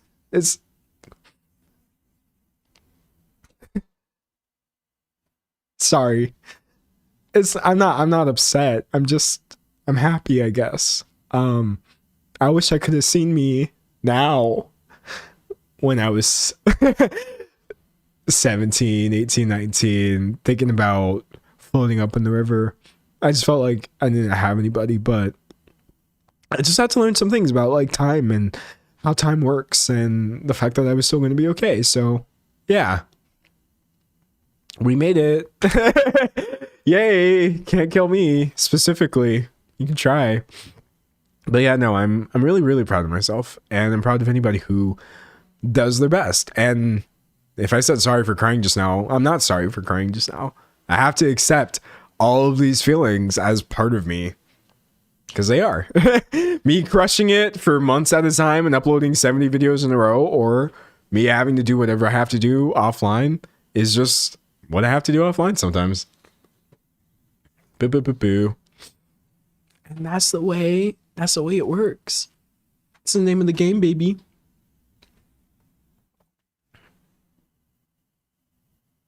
Chat's going so fast. Thank you for the support. I'm so red-nosed. All right. So you're giving me hope for the future as a 19-year-old who is at rock bottom right now.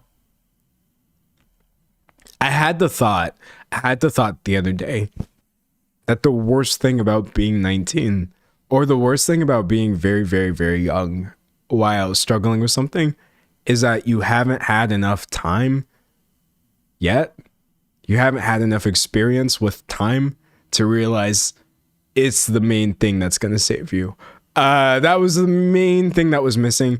Time didn't mean much to me when I was 19. I thought I was running out of it. I thought I was gonna die, right? But like now that I'm kind of 8 years out from 19 and heading into like 10 years out away from that, I now do realize genuinely time doesn't heal you. I don't think it like does any of these things. However, you can use time to figure things out. It's not going away, you know what I mean? But yeah, no, it's like being a kid and being just so deeply young and not realizing I'm going to be okay.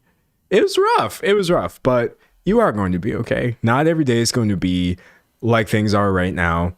And I'm not saying that as some sort of like, oh, fake, it gets better, etc., etc. You get better. You know what I mean? You do. You get more experience living in your own head. That's kind of what I needed. Yes, obviously, I also needed help. But I also really had to just live longer in my mind and realize that like I accept myself, mental illness and all. Womp womp. Oh, we ill. What am I gonna do about it? Some say you do get better. You do. You get better. You need the time to get better. It'll happen. I genuinely believe that. I think right now too, especially like this is the main time that I would love to spread a message like this, is like it really does seem so dire, right? And it is. There's no benefit to be had from downplaying how bad the environment that we are in is right now. However, I always just want you to remember that, like, not only are we making progress, but we are genuinely going to enter a period where we look back on this. I talk about this future period a lot. It's going to happen. We are always looking back at the past and sort of realizing like, oh, that was awful. That was awful. And so when we start backsliding into things that we did in the past, overturning Roe v. Wade, etc., it gets kind of easy to forget that like we are still going to look back on this time period and say it was bad. This isn't normal. This is the easiest way that the way I've been getting through this. Excuse me, the way I've been coping, just reminding myself it's not normal. We don't live in normal times.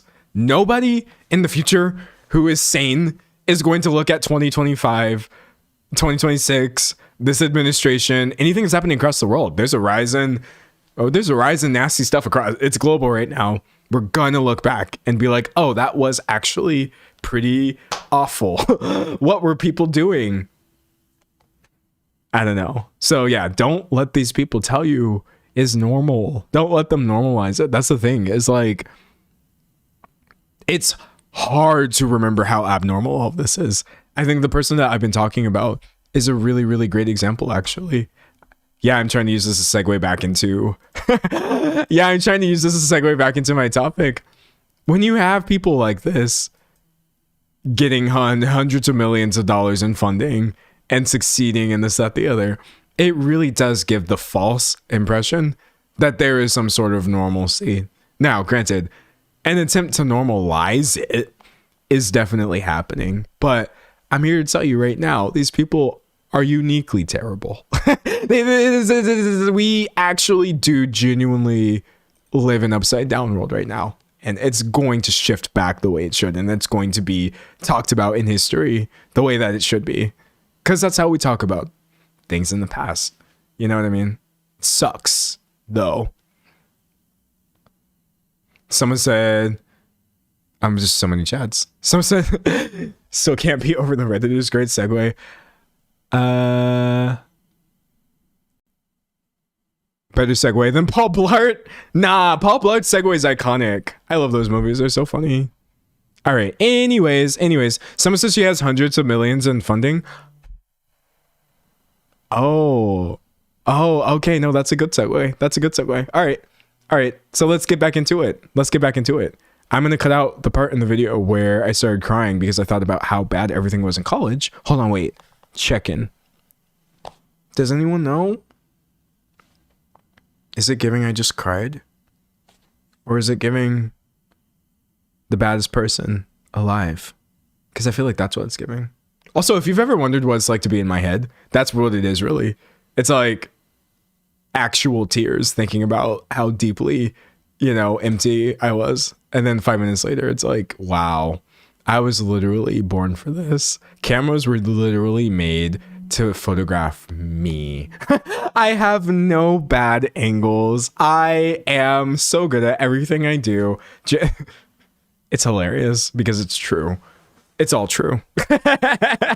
Anyways, okay, so getting back into it, screw the University of Austin for daring to confuse people when the University of Texas at Austin already exists. But yes, instead of the massive system that UT is, the University of Austin operates out of a used department store or a former department store.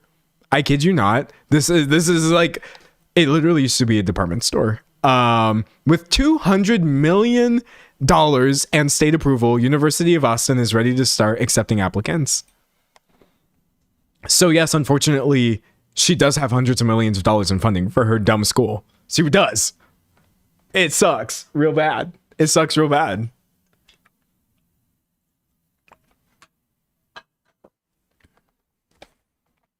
Someone said Texas had such an amazing opportunity to be an economic blue powerhouse, but they threw it all away. I don't want to think about Texas too hard, or I'm going to get sad in a different way. I'm going to get angry sad, which is bad. But yeah, no, like, bro. Also, they had a picture of the school. Okay, first of all, I'm sorry because this is from the New York Post. Okay. However, I couldn't really find this picture anywhere else. University of Austin. Images. Oh, here it is. I found it. Okay, wait. Now,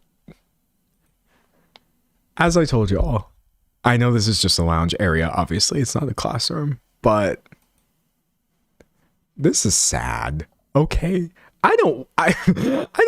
It's hard. It's a fine line to walk where, like, I don't want to sound like I'm just dunking on people because they don't have the resources for an actual campus. All I'm saying is, where did those 100? Where did it go? Where's the money going?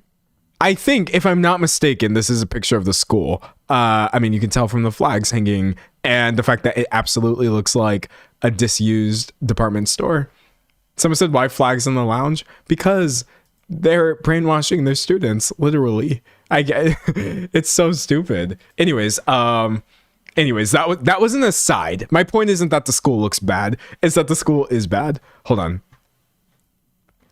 So kind of taking a look at the University of Austin's website, you're going to start noticing some parallels here, which is that, like, wait, I'm pulling the wrong source right now. Okay, you're going to start noticing some parallels here, which is like the exact same way the Free Press talks about being morally, sound and principled and this, that, the other, while simultaneously espousing the most immoral, unprincipled stuff you've ever heard. Oh, our principles. Okay, so this is the school's website. Whoa. University of Austin wants to look for and connect to any device on your local network. Okay. Why?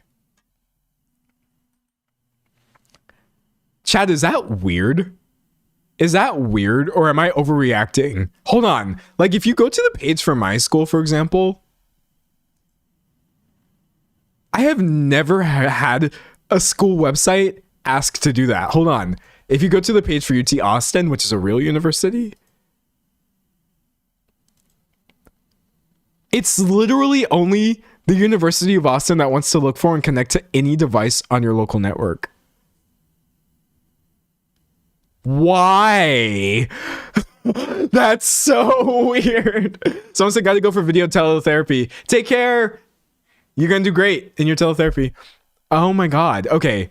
Bizarre. I'm leaving that in the video. That is incredibly strange. But anyway, besides trying to access the devices in my home, they are also committed to, quote, pursue truth, to lead meaningful and fulfilling lives, to be responsible, active, and informed citizens, and a liberal, democratic polity, if called upon to be leaders of outstanding character, ability, and vision. They're just brainwashing their students. This is their core principle, is to accept all this billionaire money by creating this, like, anti-woke bastion among higher education. But it's funny because they did all these things, but they kind of missed the part where, they're not accredited as a university at all yet. Okay, hold on. So the accreditation thing is an ongoing scenario. Pulling the source. Okay. If you go to their FAQ, wow, it's crazy how much smaller all of the words are now that we're asking about accreditation. Look at this, telling us our principles. Oh, but the fact that we're accredited, we're going to put that teeny tiny, hold on, it got even smaller as I opened the page. Nah, we finna read this. Wait, where did it go? Accreditation. Okay. The Texas Higher Education Coordinating Board has granted a certificate of authority. Hold on. I gotta, like, wipe my nose because I was crying. I'll be RB. Oh, wait. I almost took these headphones with me.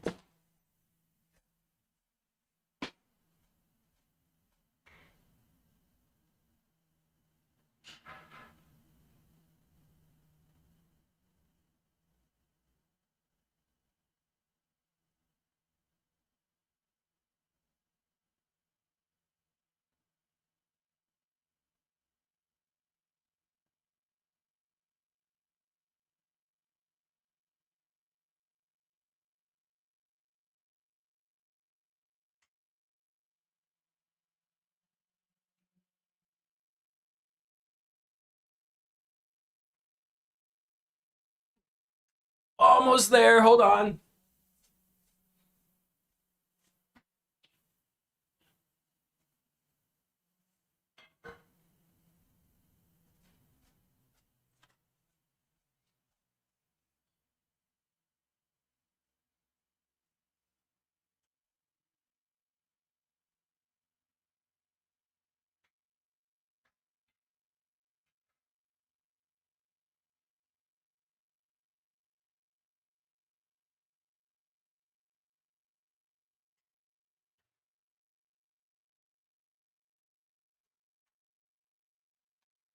Okay, we're back. You're like, why did that? Oh, while I was gone, I got McAfee virus protection software, which I completely forgot to disable. Dude, why is using a computer so spammy nowadays? Go away. Why are they turning it on automatically? This is not good. Okay. I think I'm good. Anyways, yeah, if you were like, oh, why did that take so long to like wipe your nose or whatever? Because I have a septum piercing. But my nose is clean. Because I clean it. I've talked about this before. Hold on. I pull up my camera. And I look up into my nose like that. I do that. I do this. I also just clean it at regular intervals. I don't know why we get hit with the unsanitary allegations or whatever. I ain't never cleaned my nose as much when I didn't have it pierced. I think my nose is more sanitary. Hot take. I think my nose is more sanitary than people who don't have piercings or metal in their nose, because I don't think the average person cleans at the frequency at which I have to do it. I actually think I got more sanitary with the piercing. Or perhaps that was just my experience. I'm not dunking on people and saying that y'all are the ones with the gross noses. I'm just saying what I'm saying. Some said 4G septum, so I feel you. I can't blow my nose without looking in the mirror. Oh, are you stretching it? You are more powerful than me. I like the look of it a lot, but I can't do it. Someone said I clean my nose all the time. Good. We should all clean our noses all the time, regardless of whether we have metal in there. But yes, anyways, thank you for giving me a second to go wipe my nose. Okay, so getting back into it. Is the University of Austin accredited? Listen, if you ask a yes or no question that is this important, and the first word is not yes, the answer is no. This is not an accredited university. But they say the Texas Higher Education Coordinating Board has granted a certificate of authority to award 1 degree. You can go to U Austin, not UT Austin, and get a Bachelor of Arts in Liberal Studies, but nothing else. It does not constitute accreditation. It only just says that you've met that one board standards established for non-exempt institutions. They're like, if you're asking us, what does that mean? Are you accredited or not? They're like, you can ask the Texas Higher Education Coordinating Board, but we're not going to answer that. So they go on to basically explain why they're not accredited yet or whatever, but unfortunately they are in the process of doing it. For example, University of Austin granted candidate status. So if I understand this correctly, and this is the part where you got to check me if I'm wrong, because I don't know much about college accreditation, but I tried to do research, and from what I can tell, they're in the process of getting accredited if they are to get past this candidate stage, is what I believe is happening. Now, granted, hopefully any person will take a look at this syllabus, which I'm about to show y'all, not the syllabus, but just like what a day in the life of a U Austin student, and see y'all should not be accrediting this. But yeah, no, they're trying. They're pushing for it because they know that it sounds really bad when you say we made an anti-woke school, but actually we can't even award you a real accredited degree. So speaking of like, what are they doing on a day-to-day basis? After a 14-hour day that began with an early morning hike, this is straight from their Twitter, and ended with a 7 to 8:30 p.m. seminar, freshmen were divided into debate teams and assigned 40 pages of reading to complete overnight before their 7 a.m. breakfast.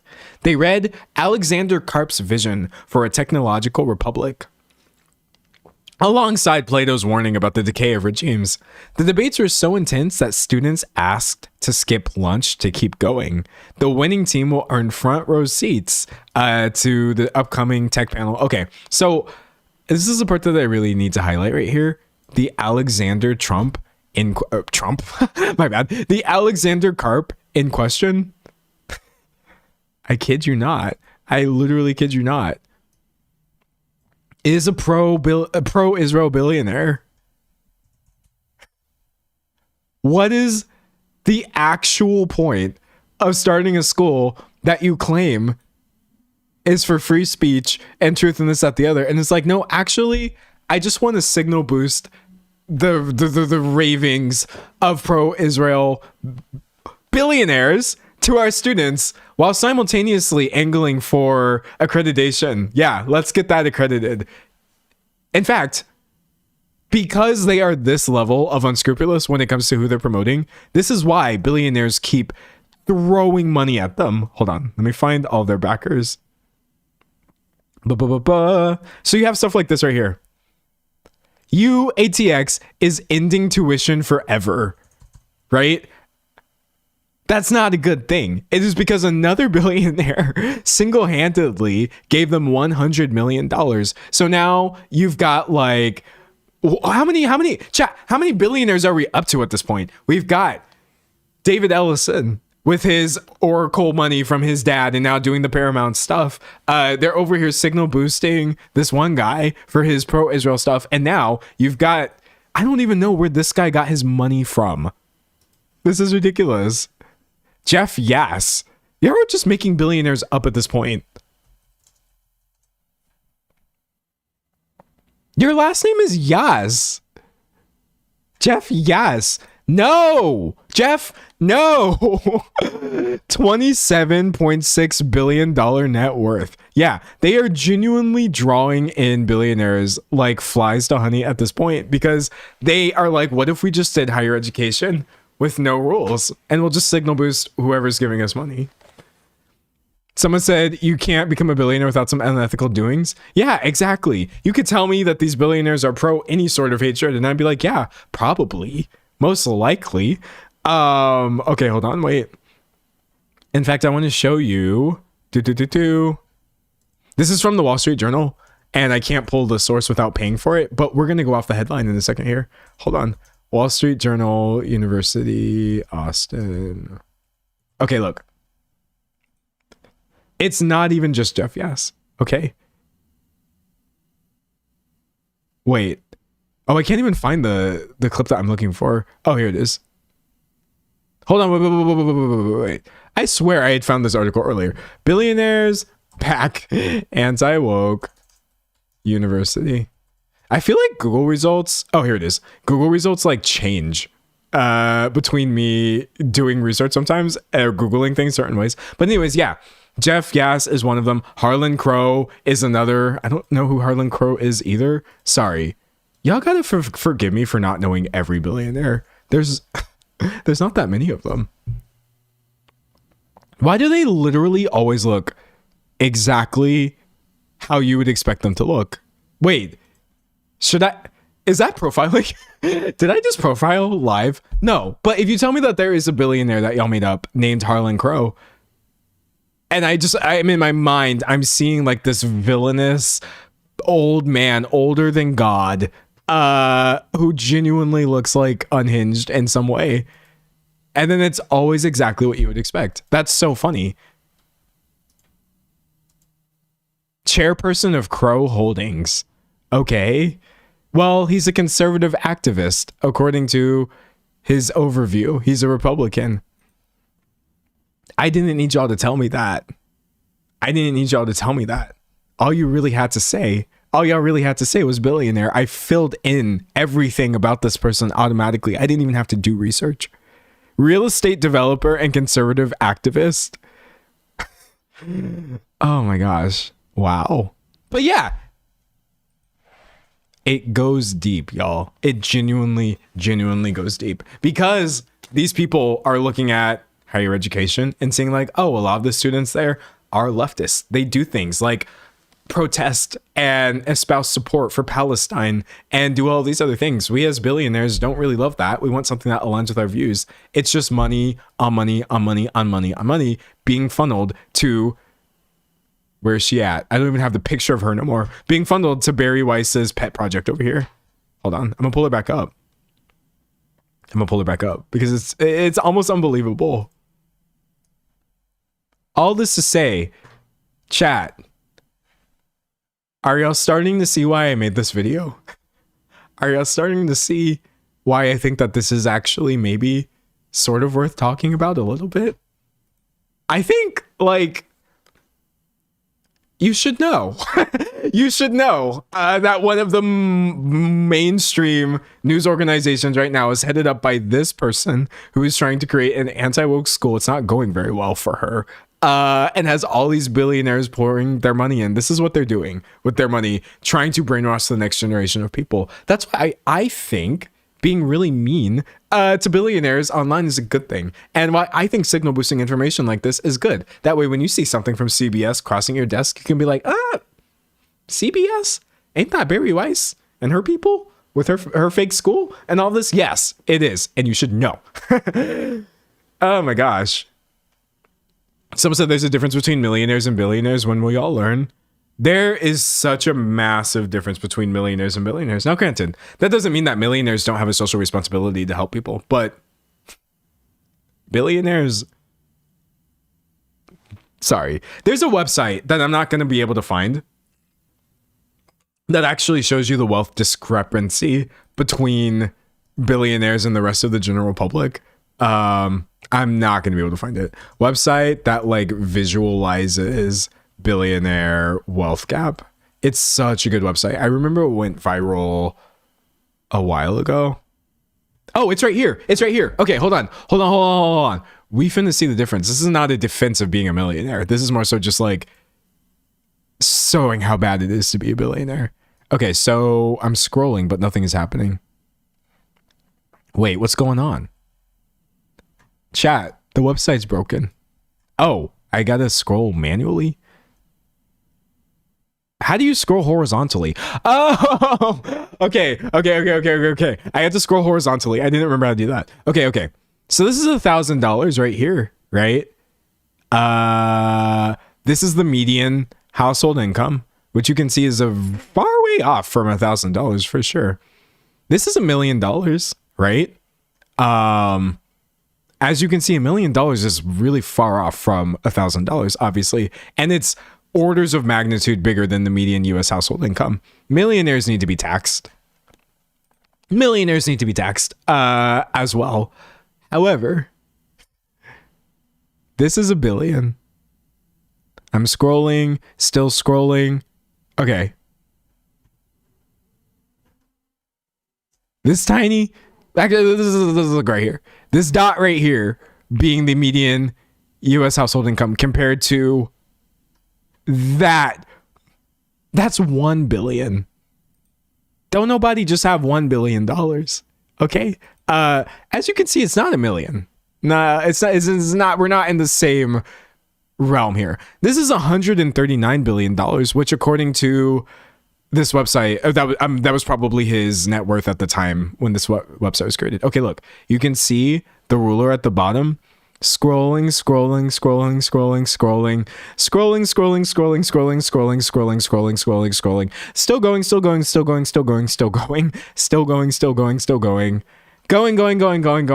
I'm still scrolling. I'm literally still scrolling.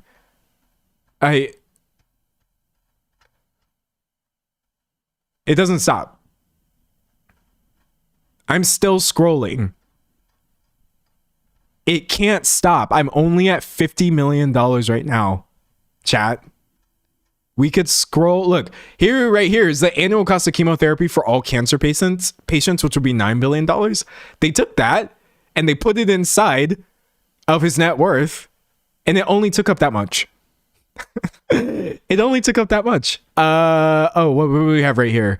This is the Goldman Sachs CEO wealth. It's Beyonce's wealth right here at that time. Tim Cook. So all of these people still have orders of magnitude more money than, I guess, the average person. But yeah, if you actually genuinely think about what does it mean to have multiple billions of dollars or $100 billion like Jeff Bezos, for example. And obviously it's not liquid assets. I'm not like stupid. I think when you start criticizing billionaires, people will start telling you that you're dumb. Or like, oh, well, you don't understand. You don't understand how money works. I don't literally believe that just because someone's net worth is something or stated online or whatever, that means they have access to that much in cold hard cash. I don't think it changes the fact that they are wealth hoarders. However, they are still accruing capital and they are still very, what's the word I'm looking for? Immorally taking any opportunity for growth and self-advancement and stuff like that. But yeah, this is also why I'm still scrolling, by the way. When people start telling you, oh, here we go. We finally got out of, oh my God, we made it. We finally got out of Jeff Bezosville. That's the difference between $1,000, the median household income right there, and even someone who has $1 million, which is still a lot of money, or even just $1 billion. So yeah, if y'all ever think like, oh my gosh, like shut up about the billionaire thing. Nah, I don't think we're loud enough about it, to be honest. I don't think we're loud enough about it. I'm reading chat. Dragons in human form. I think that's rude to dragons, but I agree with you. It's a very like smog-like mentality. Someone said this was grim to look at. It's important information. Actually, here, I will say this because I want to be really open and honest sometimes. I didn't get it until this website. I really didn't. I heard the phrase billionaires shouldn't exist. And I was like, well, why not? Because I had believed the lies spread by people like Barry Weiss or the CEO of Paramount or this, that, the other, which is essentially that you can be a self-made billionaire, that you can accrue this level of wealth without like directly exploiting so many people. I didn't realize how much money it was, and I didn't realize what money like that can actually do until I saw this website years and years ago. And that's when I started realizing like, oh, it actually is an evil thing. In my mind, it is just so deeply immoral and awful that this is the reality that we live in. I saw right now, I don't remember what the exact number was, and I don't want to misquote it. Hold on.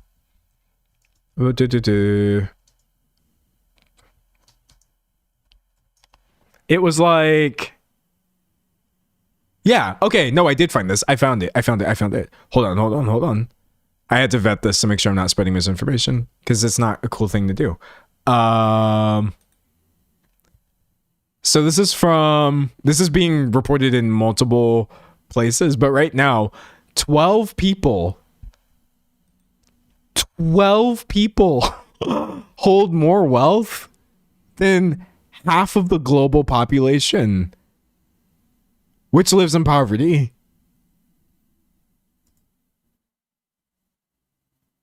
Yeah. Yeah, no, that's a real, I had to double check that because it almost sounds fake. 12 people hold more money between the 12 of them than half of the 8 billion human beings in this world.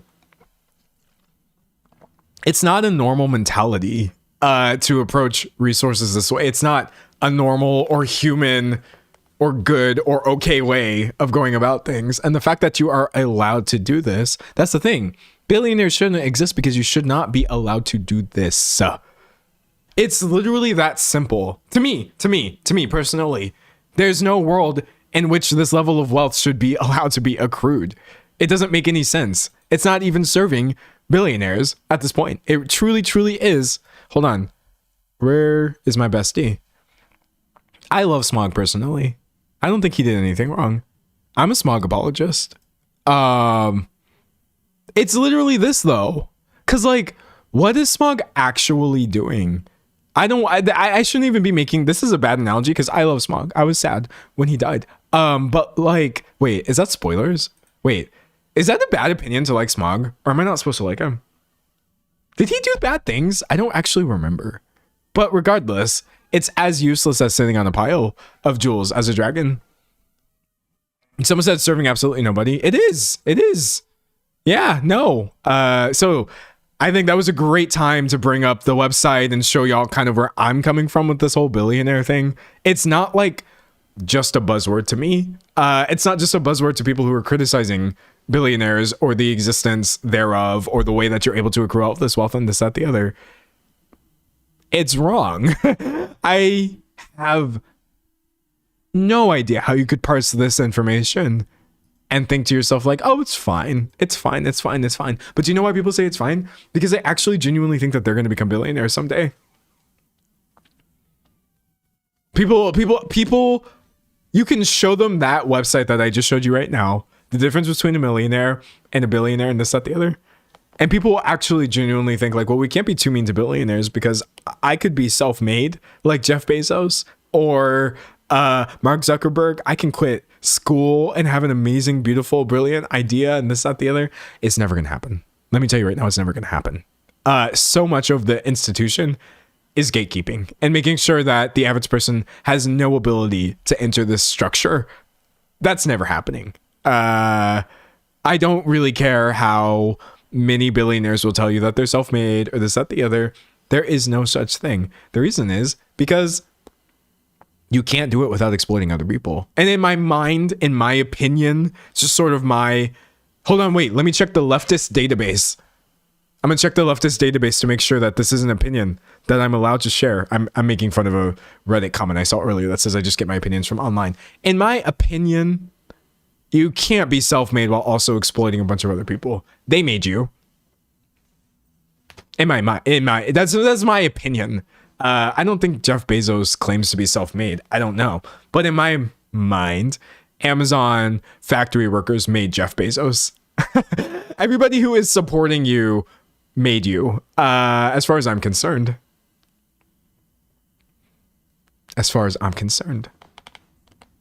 Anyways, getting back into it. This is a good stream. I'm kind of living right now, actually.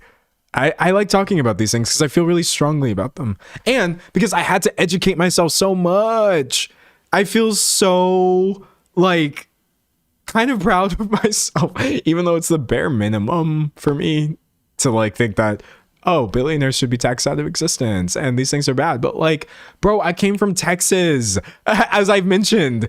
It's like a new day, a new self-made rich person trying to sell you something, this, that, the other. Also, I'm gonna be real with you. Hear me out. I'm a man. You might be thinking like, what is he talking about now?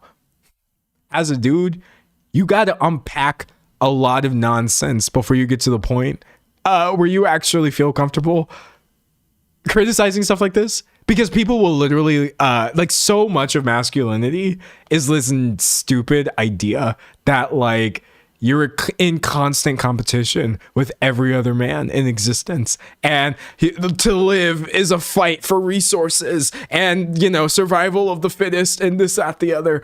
And like, when you start letting some of that go and you start realizing like, oh, this is dumb and this isn't even my stance on life. This was just foisted upon me because I spawned wrong, I started realizing like, wow, there is no reason to feel precious about billionaires when as a concept this is wrong. And also I wasn't just put on this earth to endlessly accrue resources or provide for other people or this, that, the other. Some say masculinity and capitalism are low-key two sides of the same coin. Yeah, capitalism and the patriarchy and all of those things go so deeply hand in hand. But yeah, as that one Reddit comment said, it smells like gender studies in here. Oh my gosh. What did they say? Soy? I'm knocking back the soy. That's my secret. Is that this is full of... Actually, can you drink soy? I don't know. But that's what I've been doing. It's not water. Someone said I'm a self-made man because I'm trans. Period. Yeah, period. All right. Anyways, getting back into it. Let's go ahead and take a look at some of the schools. Shall we call them vibes? Because that's what they're calling their policies vibes. A vibe shift. It's so cringe. Oh, soy milk. I forgot that soy milk existed. Okay, thank you. You can totally drink soy. Yeah, no, that's what I've been knocking back is soy milk. Womp, womp, womp. All right, anyways. When I tell you that this is so stupid. So here is another video posted by the University of Austin talking about their anti-DEI vibe shift. Well, Wait, someone said you can drink soy sauce? Okay, I have two questions. Why would you ever do that, first of all? And secondly, excuse me, does soy sauce have soy in it? Is that why? Hold on. I don't really know what soy is. I'm not going to lie. Or is it just called soy sauce because like you put it with soy? I don't know. I don't know. Oh, it's made from fermented soybeans. Okay, hold on. I was just thinking like, listen, I'm not trying to be stupid. I swear to God. I was thinking to myself like, oh, tofu exists. Tofu is soy, right? People do put soy sauce on tofu, I believe. I think I've even done that. I was just thinking it was like to go with your soy as a treat. You can have a little soy as a treat. Hold on. Now I'm just feeling dumb. You're seeing how little soy I actually consume. Yeah. People totally like marinate soy in soy. Wait. So it's like soyception, essentially. It's someone said it's double soy. It's soy squared. I didn't even realize that. Yeah, sorry. I don't know why I thought like soy sauce. Yeah, it's sauce that you put on soy, but it is. And it's also soy. Okay, great. That's enough soy because it's starting to not sound like a real word to me anymore. It's really starting to not sound like a real word. Anyways, getting back to the tweet. Let's listen to their anti-DEI vibe shift. Well, the most amazing thing about the last year or so has been the vibe shift. What does it mean? It means we are done with diversity, equity, and inclusion, and ESG, and BS. We don't discriminate based on race. We're not focused in hiring and recruiting and admitting people based on their identity. Now, you know the editors thought they ate. You know, whoever edited this video added that little mic drop stinger with the rock guitar, and they're like, oh, girl, we just ate so hard. Everyone's gonna watch this video and become racist because of how good we edited that. Is that what you thought was gonna happen? This is so stupid. We're focused more on the people as individuals. Most of our major universities now have thousands of administrators, and they're obsessed with these weird identity politics. The question in my mind is, how does this vibe shift translate for real into higher education? All right. Y'all will never be able to make conservatism look cool. It's never ever going to happen, you could put the dopest music of all time behind it. Actually, have y'all noticed that that's a thing? Have y'all noticed that like the Trump administration and even ICE keeps using cool music to try to promote conservatism? That could be, I'm starting to feel like that is low-key a topic if I was to think about this a little harder. But like, hold on, if I was to just Google like musician, what's the word I'm looking for?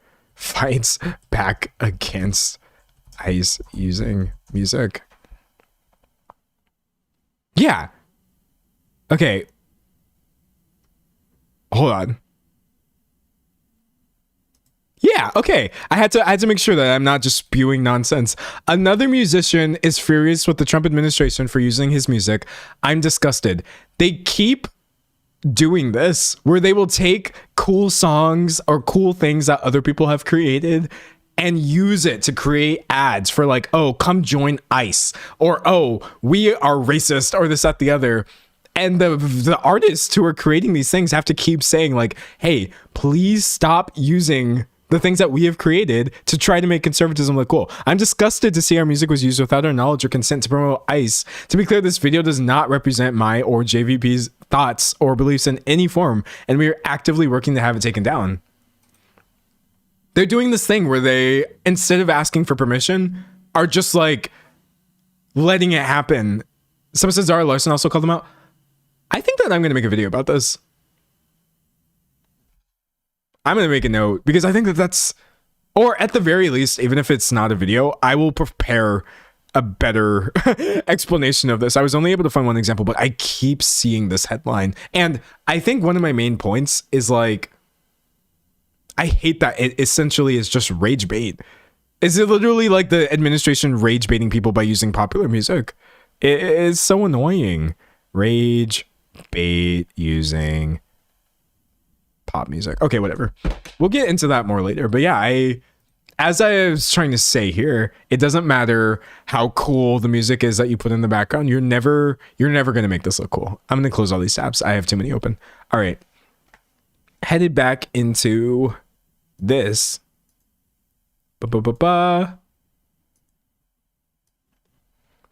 So we've got Barry herself in the flesh.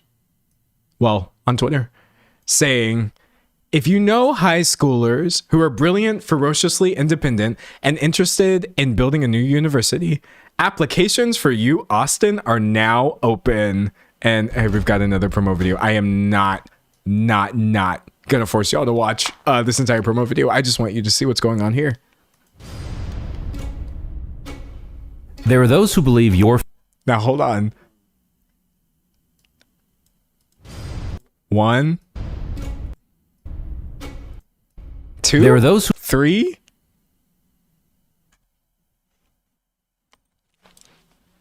Y'all thought because you showed me 3 people of color in the beginning.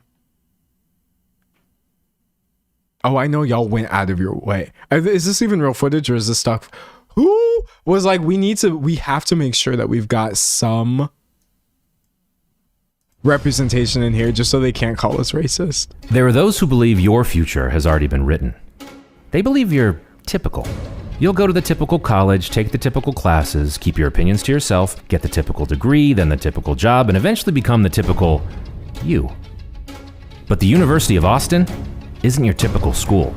The University of Austin isn't your typical school because you're running it out of a mall. You are running it out of a mall and you're not accredited. The University of Austin isn't even a school as far as I'm concerned.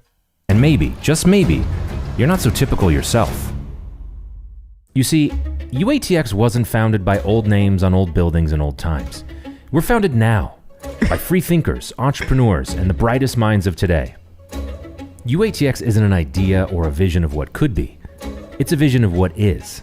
Oh, see how quickly they showed their building? They're like, oh, hold on. It's a vision of...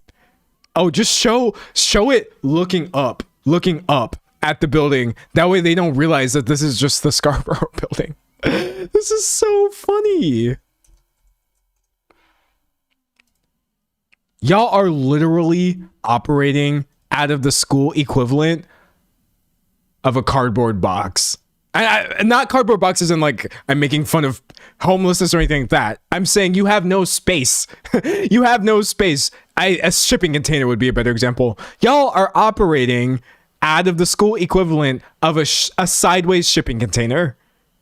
And you're really trying to make your school look cool. Of what is. And it's the opportunity to build your future from the ground up. But it will be difficult. And not everyone likes difficult, so this might not be for you. But if it is, you must believe you have what it takes to traverse a different path.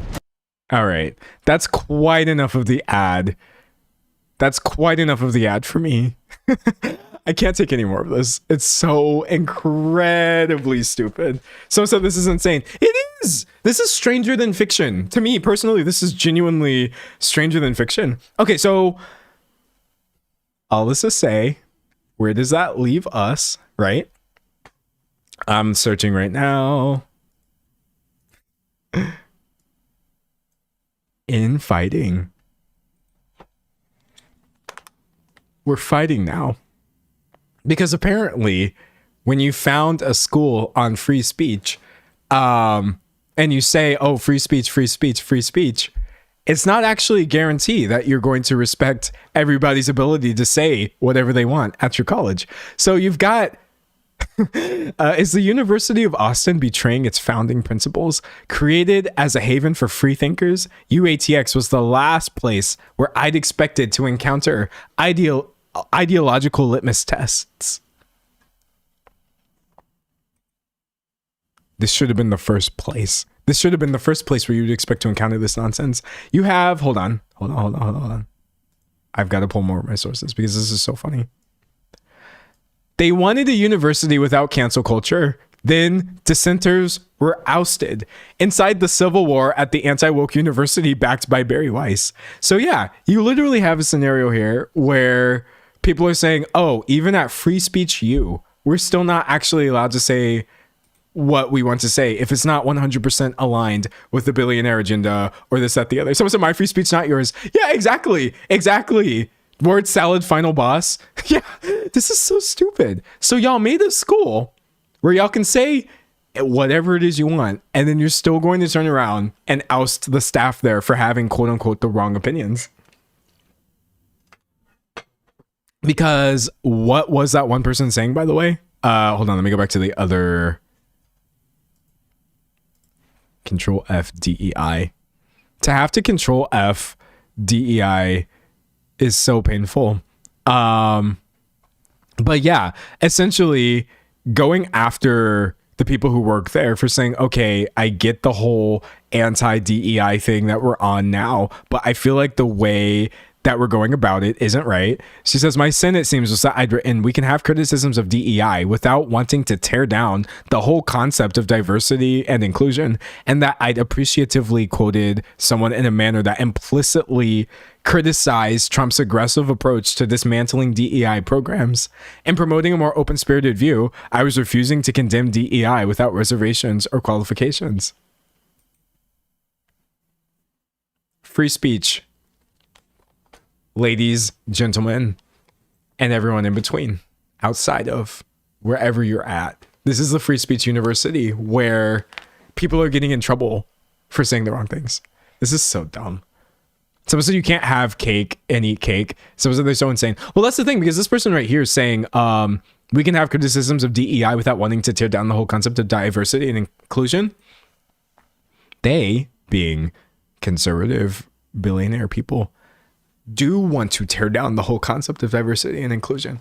You, as a quote unquote free thinking, person who is any sort of DEI category or whatever, don't go into this thinking that these people actually care about doing the right thing.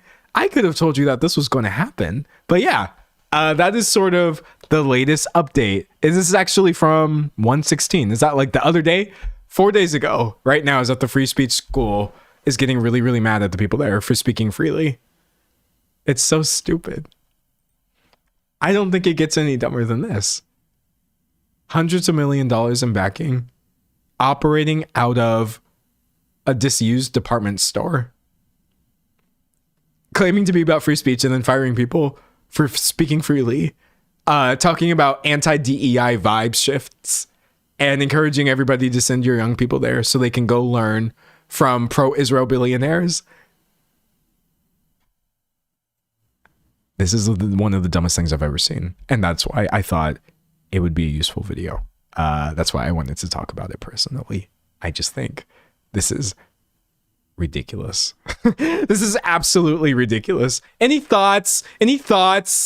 Final thoughts before I shift out of this topic? So I don't think it gets any dumber than this. For real, that's the anthem. But yeah, all this to say, like, Barry Weiss specifically is not, I guess, a billionaire per se, but I think it's really, really, really, really important to highlight people like this. You can't have these machines set in motion without the enablers, right? Barry Weiss is an enabler of conservatives and billionaires while trying to escape all of these things. And then she's also transphobic and all these other things that are horrible. It's just so dumb. Yeah, if someone says she sucks, she does. She sucks.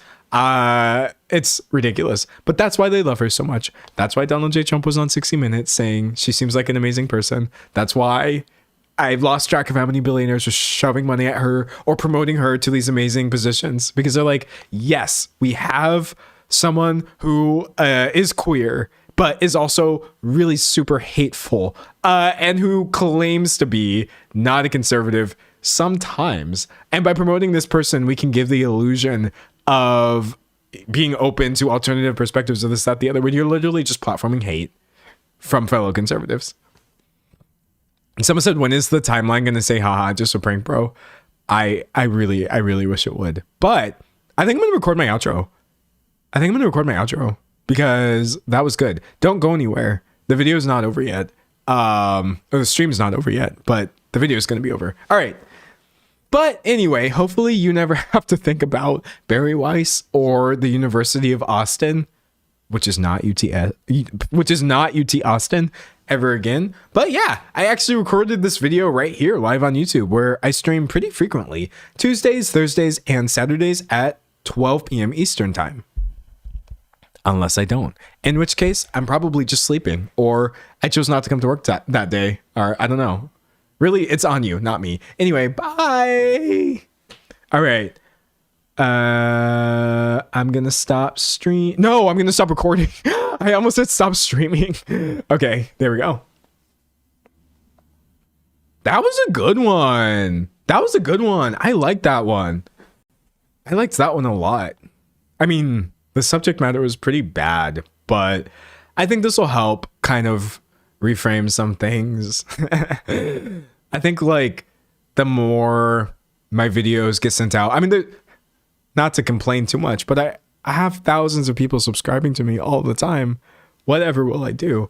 And because of this, it's not always easy for people to gauge my opinions on things based off of one video or one experience with me. So you'll have someone click in where I said something really mild about maybe a celebrity or this, that, the other. Michaela Nagara, that's a good example, right? I'm like, oh, this is a scammer, and I don't think scamming people is cool. And then you click into that video and you watch that and you agree with me and you're like, oh, this guy is cool. Yeah, dunk on that woman on the internet. Yeah, put her in her place. And then you subscribe to me.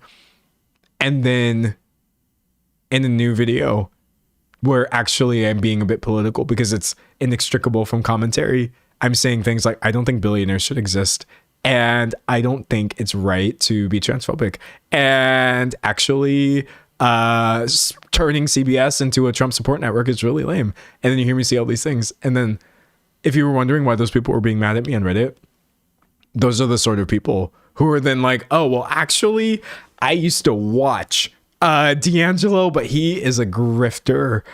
He just gets his opinions from the internet, this, that, the other. No, you just didn't realize the full extent of my opinions based off of one video. Y'all didn't realize how woke I was. I'm not even trying to be the woke final boss. I'm trying to be as woke as I can possibly be. I'm trying to be so DEI. This is a DEI stream. Did y'all know? Did y'all know that you're in a DEI stream right now? Congratulations. You are either DEI or supporting DEI right now. I love being woke. It's great. It's a good, I've completely reclaimed it. It's amazing. Someone said Grifter is crazy. It's funny, but hey, you know, it is what it is. I'm just gonna try to do my best. Someone said, I need you to know my bunnies were cuddling while listening to D'Angelo, and that kind of felt like peace on earth for a second. That's really sweet. I think like bunnies in general are so cute. One of my friends recently got like a bunny, and he frequently sends me pictures of her, and she's just like, I don't know. I think when you look at certain animals, you can tell that there's just no thoughts in their head. And that to me is true happiness. True happiness is that you are just existing in the moment. Someone said, what does DEI mean? Oh, DEI is me making fun of people who make fun of DEI. So it stands for diversity, equity, and inclusion. And many companies, in an effort to stop essentially gatekeeping people of color or LGBT people or this, that, the other, were instituting DEI programs to make sure that they are being fair in their hiring practices, because a lot of hiring and stuff like that is systemically racist or bigoted in some way, this, that, the other. And because of this, conservative people were like, oh my gosh, DEI means you're trying to replace white people with black people. Even if black people don't know how to do the job, DEI means you're hiring people only because they're trans or whatever. Like, the outrage and backlash against DEI programs is so stupid. And so, yeah, I sort of have jokingly, sometimes I reclaim it, because you can get labeled DEI just for being diverse. So I'm like, you know what? If this is DEI, then it's DEI all the way down. Call me DEI Angelo, and that's on period. And that's on period. Some said there's also an A at the end for accessibility. I like that too. Actually, I'm a big fan of accessibility. I feel like low key, that goes like what's the word I'm looking for? It's like underrated on YouTube. I remember years and years and years ago, I created a video where I tried to make like a really cool theme, and I had this like gray text, but it was sort of on this white background, which doesn't sound cool when I say it.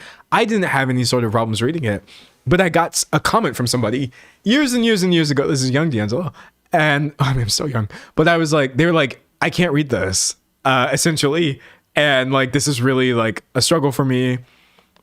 And so from there, I fell into this sort of accessibility rabbit hole. So see right here, all these chat messages right here, I ensure that anything that is actually intended to be read has a certain contrast level to it, which can be helpful for people. I mean, first of all, I feel like making things more readable in general is just nice for everybody, but can especially be helpful for people who may have various like sight related disabilities or this, that, the other.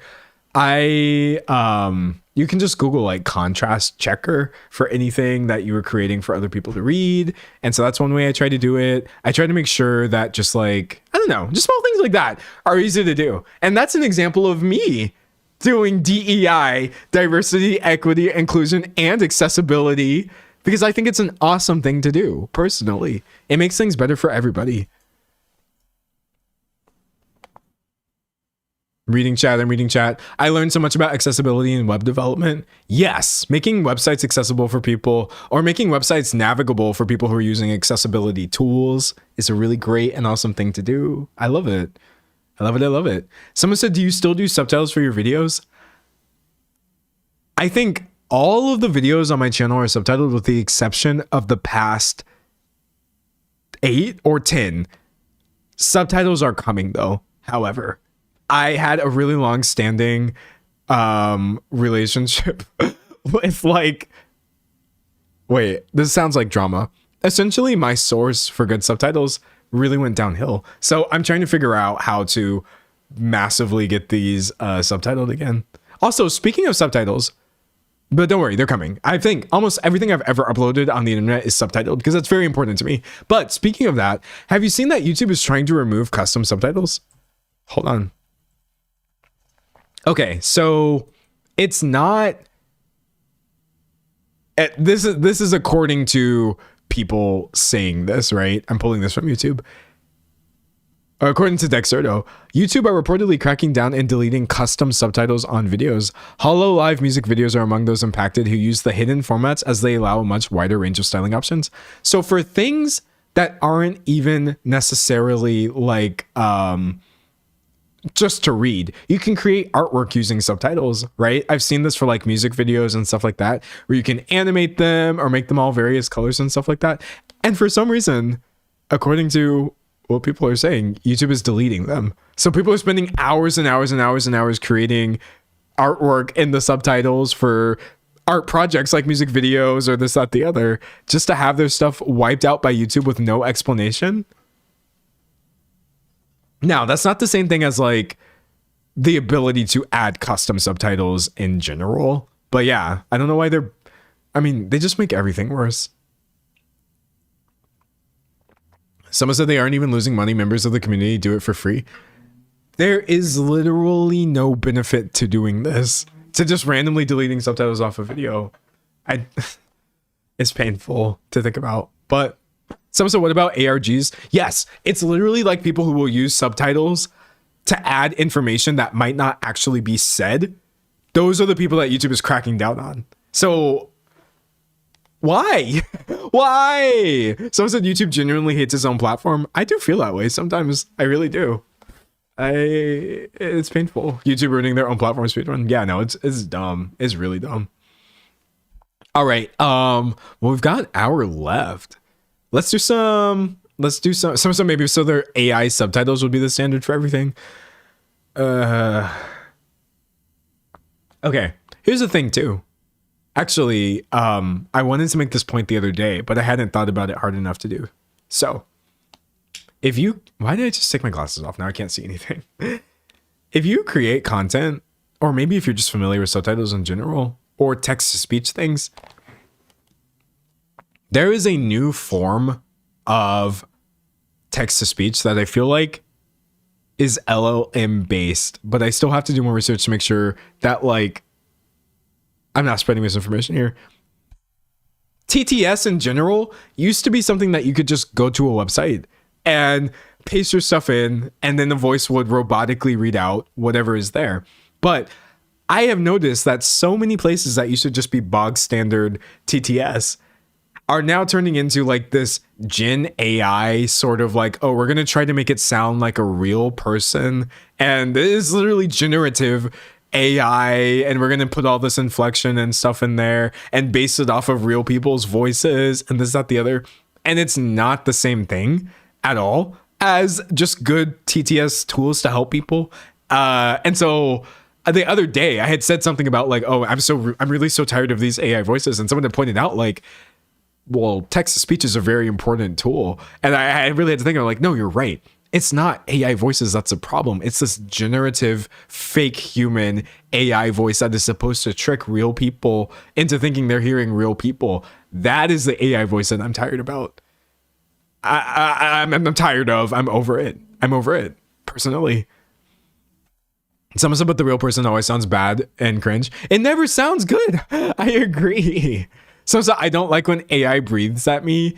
I know. It'll like stumble or like try to sound like the way I sound right now as a human. And that's not the point of the tool. I feel like the point of original accessibility tools was just to read things for people. But yeah, I'm watching it turn into something else, and it's nasty. It's nasty to me personally. When AI started incorporating ums and uhs, it became a new level of freaky. Yeah, exactly.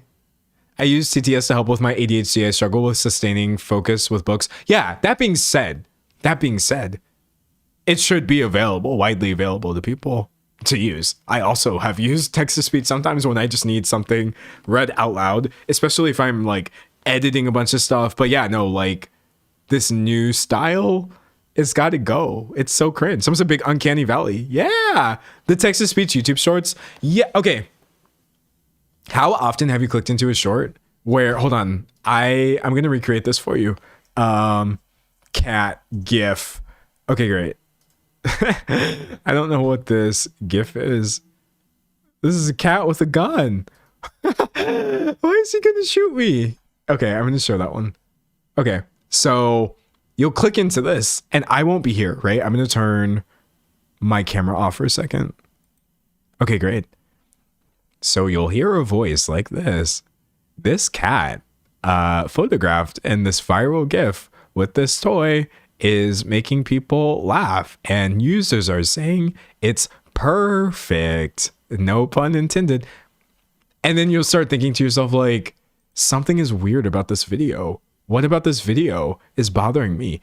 And then you realize it's AI, and you're just sitting there consuming AI content because effectively you were lied to. Granted, that was a bad example. I don't know who's making videos about cat gifs. I would do that if I could, but it happens to me a lot nowadays. It happens to me a lot, and I'm really over it. I'm really over it. Reading chat, I'm reading chat. It's unbearable slop. It's so bad. Someone said I hate those videos. Who are they for? Also, the comments are all also bots. They're always bots. Yeah, some comments are AI. A lot of AI comments are AI content for artificial content for artificial people. That is just, we're all catching strays just by trying to watch cute cat videos and getting surprise Gen AI. Someone said, can you address the AI cat videos with black villain cats? Wait, what? It's not funny, but that sounds kind of funny. I don't know what that means. So are you saying that, like, in AI cat videos, I'm gonna project for a second, are you saying typically that the villainous cats are the black ones? Cause, like, that's kind of funny. It's not. I think it's because, like, I kind of identify as like a villainous black cat. So on the one hand, I get it. However, implicit bias isn't a funny thing. If that is what you're saying, I do think that that's definitely something that should be checked. But nah, have you ever just seen like a black cat that just looks like a void? Hold on, let me find some pictures. Images.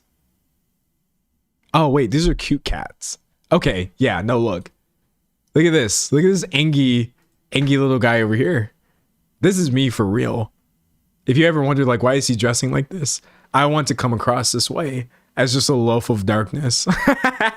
I love me some scary black cats. They're so great. So you need the cat ear hat. I do. But yeah, no. If you're talking about implicit bias in large language models, that is absolutely a thing, and I agree with you. We got colorism in AI before GTA. I know, save me. Save me.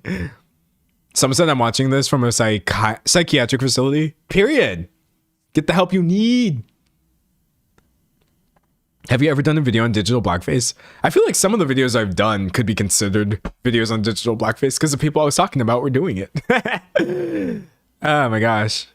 Loaf of Darkness is amazing. Yes, that's my identity personally. My black cat is so happy being the topic right now. Yes, more power. Cats are great. Dogs are great. I like pets in general, honestly. Especially when they belong to other people.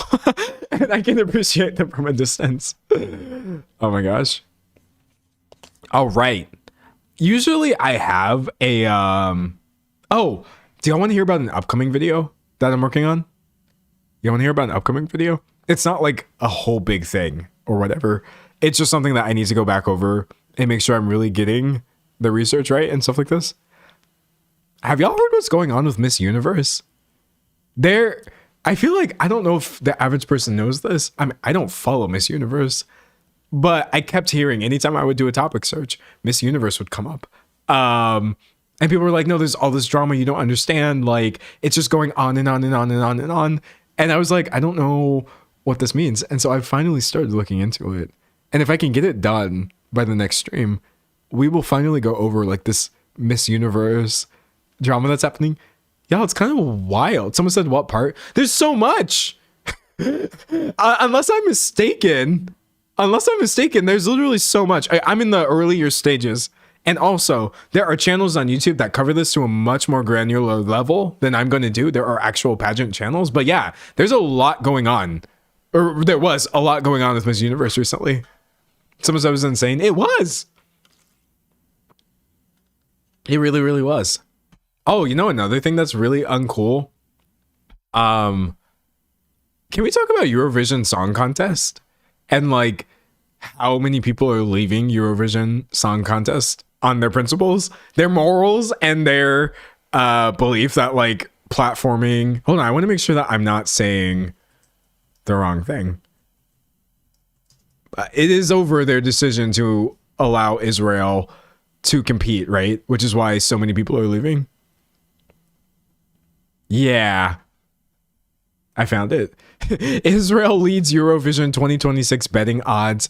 Leads Eurovision 2026 betting odds as countries boycott contest over Gaza conduct. Eurovision faces crucial decision over Israel. I'm here to tell you right now, this is so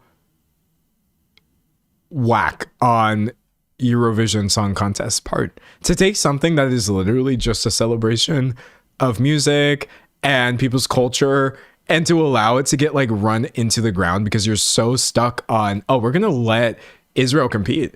That's gonna be great. And then you have all of these people boycotting and all these countries saying we can't do this anymore, watching institutions get run into the ground over pro-Israel stances. It's sad in general just because of how like immoral it is, but then it's also just sad because I'm like, this just sucks for fans of music. That's not cool. Someone said, please don't watch Eurovision. Yeah, you should, in my opinion, you should join the people boycotting it and just skip. This is not, why is this the hill that so many people want to die on? I guess it's really, really ridiculous. Someone said they got the nerve to say it's not political. It's so deeply political. Yeah, no, that's just painful. But yeah, I support the Eurovision Song Contest boycott for sure. I mean, I wasn't really watching the contest like that, if I'm being honest with you. But I think I just like seeing people say, hey, this is wrong to me. And I feel like participating in this would make me feel wrong. And so even though this is an opportunity, I'm not going to take it. Peace. I like that. More of that, please. I'm reading chats. Everything is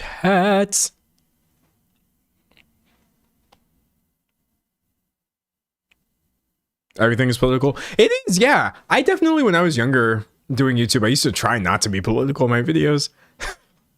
And then I realized how pointless it is to try not to be political when honestly, people label almost everything I do as political because... And then also, everything really is political. It's not like a bad thing to say, hey, there are political ramifications for your choices. Someone said past winners have also returned their trophies. Good on them. Yeah. Look, I feel like I don't know why people get so pissy over boycotts and stuff like that. Or I see people saying like, oh my gosh, they're just doing it for attention. I see a lot of backlash against boycotts. And I'm like, why are we sowing backlash against things that actually do work though? Hold on, let me show you some boycotts that I thought were really, really cool. Y'all may have heard about these. It was kind of a long time ago, before most of us were born. Oh, we got Civil War boycotts. Hold on, we got Civil Rights movement. This was a series of boycotts that I think was pretty good. I think boycotting in general, seeing people get annoyed at the idea that we should use what influence we have to try to affect social change, as somebody who is literally only here talking to you right now as a free person. Because of boycotts? Were we supposed to never boycott anything? And actually segregation is still a thing? And now we're on like whites only YouTube? Boycotts are great. Social change is great. I get so annoyed seeing people get annoyed at like social change in general, or people speaking up about things that are important or this, that, the other. I'm like, we would all be in... I don't even want to think about where we would be without this stuff. It's so stupid. Someone said the Boston Tea Party. Literally any form of social change, social revolution, or fighting back against power structures that are wrong. Like, I don't know why you would ever pretend that this is not a good thing to do. It's just silly. It's silly. Reading chat, I'm reading chat. Someone said the ability to boycott is a privilege itself. That's true too. But you got to use the privilege you got to the best of your ability. You really, really do. Someone said whites only YouTube would be an insane timeline. Bro, no, thank you. I should have even put that energy into the atmosphere. That would be awful. Why? Because I love just the color that everybody brings. Melting pots and like diversity. I think part of the reason that I think DEI backlash is so stupid is because like it's just so much more fun to have everybody here. Wouldn't it just be so much more fun if we were all succeeding and thriving? I don't know. Call it kumbaya, call it misguided, or this, that, the other. But like, nah, I want us all to just be happy. Someone said a boycott brought Kimmel back. Yeah, exactly. Yeah, don't let people tell you that boycotts don't work too. That is another thing. Y'all, I need y'all to think about this critically. If you have this sentiment that boycotts don't work and it doesn't matter and what you're doing doesn't matter, who do you think that's benefiting? The people that you're boycotting. This is literally propaganda. It's actually genuinely propaganda in most cases to be like defeatist or doomerist about boycotts. It's like, oh, they don't work. They so work. I'm so free. I feel like I could be freer. But yeah, no, like, chat, the boycotts work. Trust, they work. Because especially in this climate when money is so important, trust, they work. I'm reading chat. Historically, we've seen it work. Yeah, exactly. I'm boycotting the meat industry too. I support that. If it doesn't work, then why do they want us to stop? Exactly. Yeah, no. Actually, speaking of the meat industry, can I talk a little bit about veganism? Are y'all okay with that? Wait, veganism coming from a non-vegan? Is that going to be cringe? I'm going to try not to piss off any vegans, but I don't think I'm going to do it. I personally think that veganism is like 100% accurate and right. I think like personally, I just failed morally. And so therefore, I'm not a vegan. I feel like a lot of people talking about veganism or like being anti-veganism or this, that, the other, they get so weird about it. And I'm like, but that's weird because like, it's not wrong. I actually think that boycotting the usage of animal products when it is such a horrific industry and this, that, the other, people tell you like, oh my gosh, they're like, you know, it's propaganda, or they're making it sound, they're not making it sound worse. It's actually really bad. It's actually really, really, really, really bad. I think it speaks to honestly the same nasty attitude that goes hand in hand with like capitalism or supporting billionaires or this, that, the other. We just play, or climate change, we just play so fast and loose with the resources on this planet, or to even see animals as a resource on this planet, or people and human labor as like a resource on this planet. I fundamentally totally agree with veganism. And there's no but, other than that I just need to try harder not to support things that I don't agree with. Someone said, to be fair, we are omnivores, so why not eat a lot of veggies? Yeah. Also, I'm not advocating like, oh, you need to completely change your diet or whatever. I'm more so just like the backlash against the ideas that go behind veganism is not it in my mind. I don't know why we need to have like constant debates. Anytime I'm in any space and I see veganism get brought up, you can best believe there's going to be some debate, bro, telling you, well, actually, and I'm like, why do we have to, well, actually, trying to make life better for creatures on Earth? I'm reading chat. Someone said vegan is so easy, but I'm in LA and I love cooking. I feel two ways about it. I feel like, and you let me know if you think this is fair, veganism is much, much, much easier than people portray it as. And it is still very much essentially like, due to food deserts and people not having options, a privilege for many people. This isn't saying the actual idea of trying to support animal rights or cut back on your support of these industries is something you can only do if you're privileged. I'm just more so saying there are environments in which it is so much easier to do it. There are environments where it's easier to do it, but that doesn't mean that we should never be trying to do it, I guess. Someone said, especially if it's healthy. It's mostly because like veganism has been commodified by capitalism so hard and sold to us as something expensive. And that's a lie. That's bad. And that is why I think many people find it to be inaccessible, but it's not. This shouldn't be the case. That shouldn't be the case. Some say vegan is easy when you have the resources, options, and recipes. Yeah. One thing that I like, food deserts are truly a thing where people just don't have access to options that are better. And so I always try to be cognizant of that. But yeah, for me specifically, I totally have access to vegan options, this, that, the other. And I want to be better. I really do. Reading chat and reading chat. Someone say I agree with all these takes as a vegan. I'm glad. And look, you don't even have to agree with me. I'm just more so glad that I'm not pissing people off because I'm such an apologist for groups that are constantly getting hated. Like, that's why I became an apologist for communism. And now I'm just like, actually, communism is pretty lit. Or that's why I became an apologist for veganism because I'm like, you know what? Actually, veganism is pretty lit. Like, if you are consistently drawing hate when it seems like your core messaging is actually, hey, I think that there's a way of doing things that would be better for more people, I'm probably going to start looking into whatever it is that you're saying and then being like, oh, that's dope. Why do we hate this? I don't know why we hate. I do know why we hate these things because it's completely incompatible with capitalism. And that's the driving source of a lot of backlash against these ideas that would make life better for everybody. But yeah, no, sign me up. I want to be an apologist for everybody who is literally trying to make the world better and consistently told that actually they have bad and wrong opinions. It's dumb. Anyways, I don't have any other thoughts about veganism. So what else do we got? What else do we got? I'm reading chat.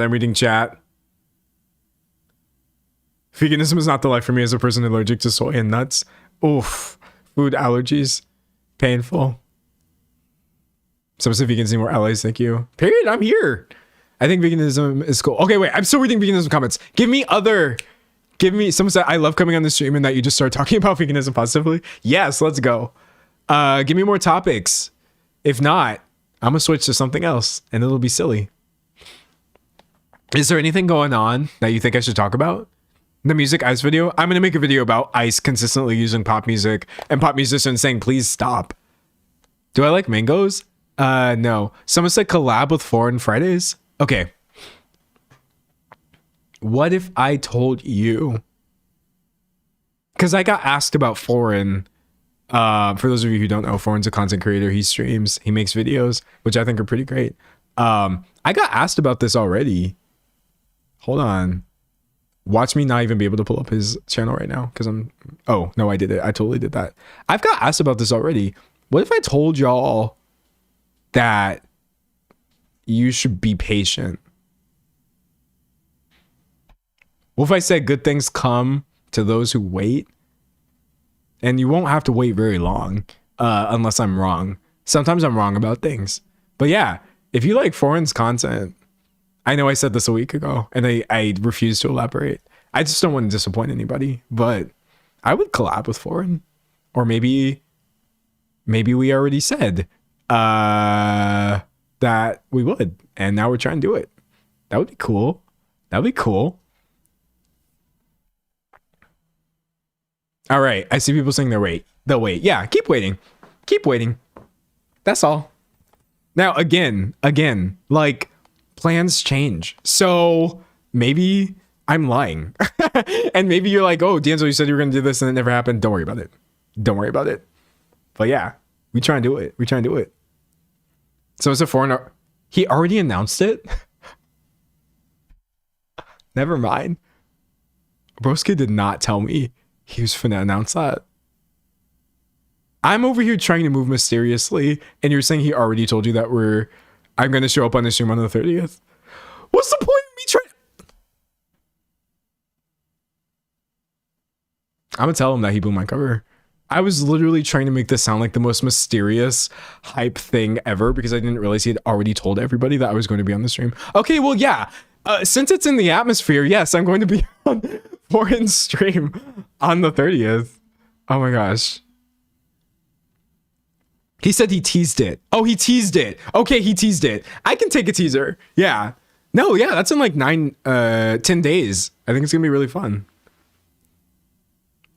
Someone said, how was it meeting the Smosh cast? Do you mean when I went on Anthony Padilla's channel to talk with H Bomber Guy and Mina Lee, which I thought was really cool?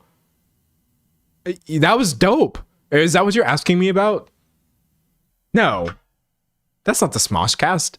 Chat, I've never met the Smosh cast. Who are we talking about? Are you talking? I've never encountered Smosh.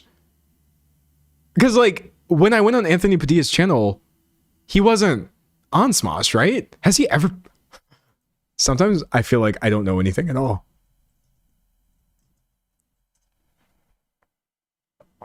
Yeah, he was told, bro, he left Smosh in like 2017. And I think I was on his channel like recently, like a couple years ago. So I've never met Smosh, but I didn't meet Anthony either, but I did see like Anthony's people. We went to his house where he films, and yeah, I got to talk to two creators who are awesome, by the way, creators who I would give, I would co-sign them in a heartbeat. They were so cool.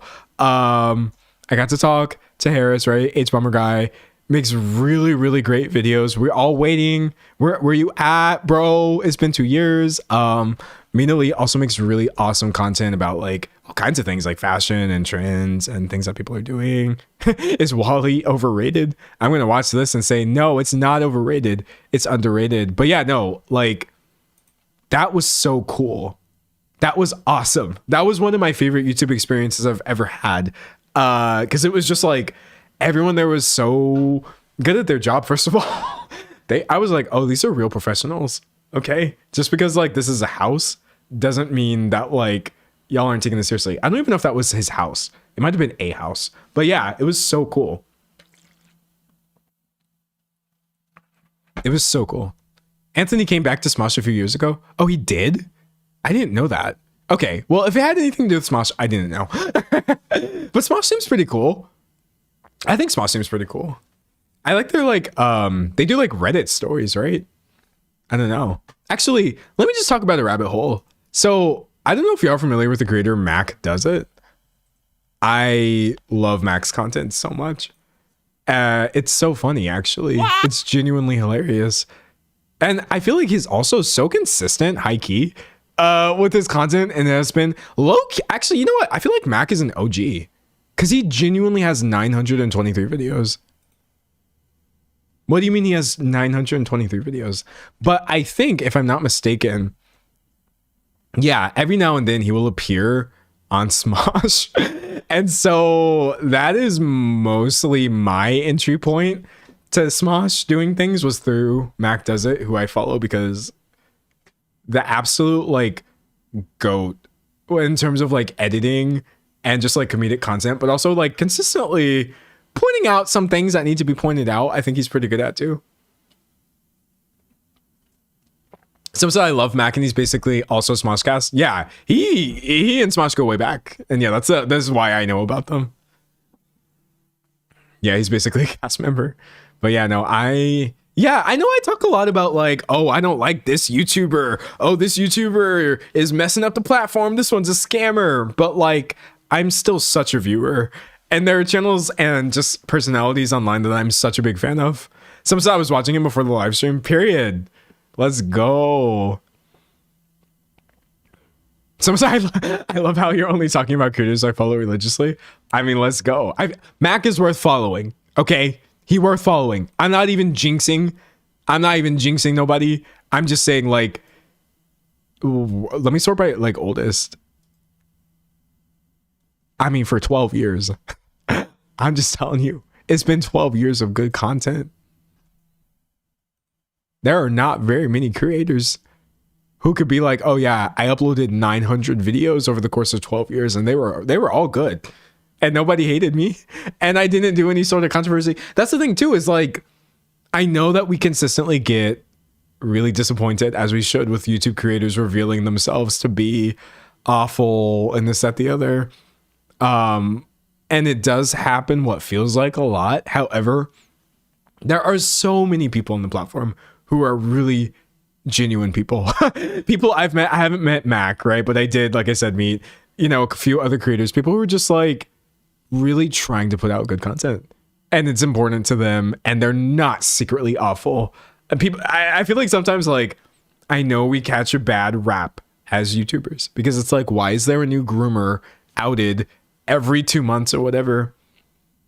But the vast majority of people on the platform, I feel like, are just kind of doing their best. All right, I'm reading chat. I'm reading chat.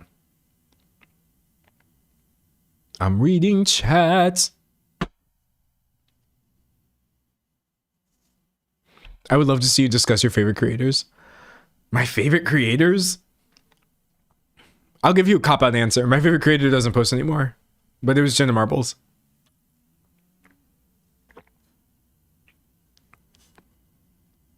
It was for sure Jenna Marbles. Someone said first stream. Hey, sorry. If this is your first stream and you just see me sitting here drinking water and being quiet, I promise I yap a lot. Right now, I was just reading chat to see what people are saying. I just don't know what you're talking about. We're talking about whatever you want to talk about for the last 40 minutes. What do you feel about crows? I think that they're cool animals. They're great. And I identify with them a little bit. Okay, wait. People keep asking me about EA. What is going on with EA? Excuse me. Salem Tovar. Salem makes really cool content from what I've seen personally. Drew Gooden collab win. I would collab with Drew. I don't know. Hopefully I'm not too like chaotic for Drew's vibe or whatever.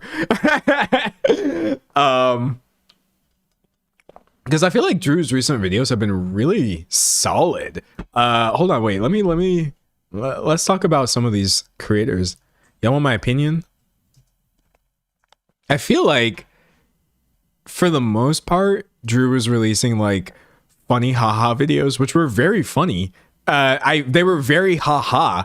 I did enjoy them a lot, but like at some point he kind of shifted into like a more essayist approach, and I was like, okay, go off.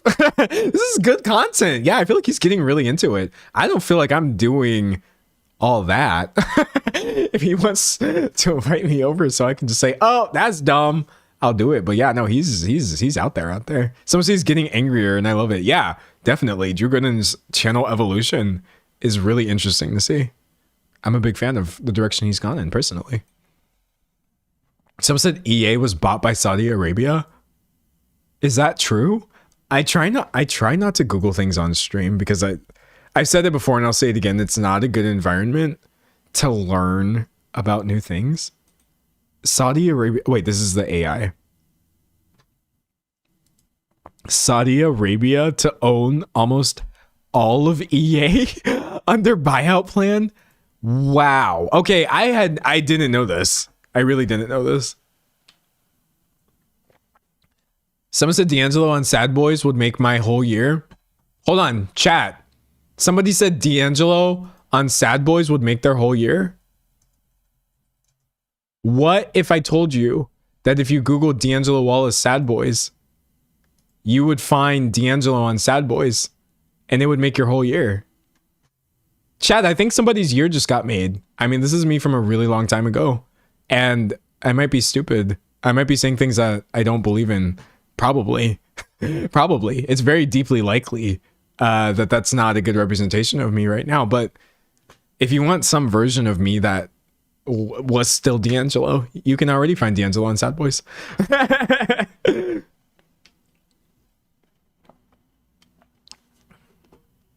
Reading chat.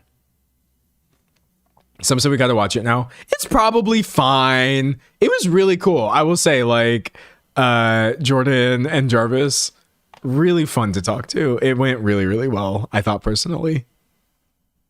Someone said you're so little. I know. I look so young. I look so insanely young here. I think my face was a lot rounder too. I was just kind of cute. I feel like I was a cute kid. I mean, I wasn't a kid. I was like 21 or 22 years old. So definitely a full-grown man with agency. But like, that's a baby. Look at him. It's so funny. And then I was like, nah, it's time to serve. It's time to serve. I got snatched. It's so funny when I think about like my old content. I don't know. I just traded one form of cute for another. I feel like someone said you're still cute. Well, thank you. I appreciate it. You see me like uncomfortably adjusting in my chair. Someone said Shanspeare is great. Their content is really good. Have y'all ever watched a Shanspeare video essay? I watched a few of their videos and I was like, this is fire. This is super hot fire.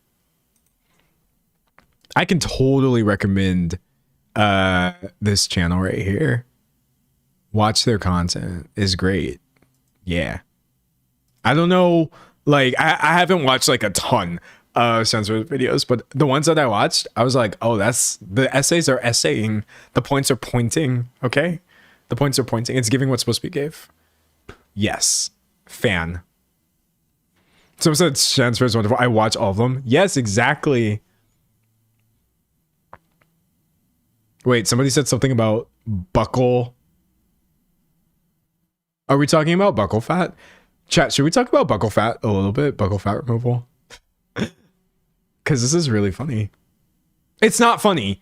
It's not funny. It's not funny. But I find this to be really funny.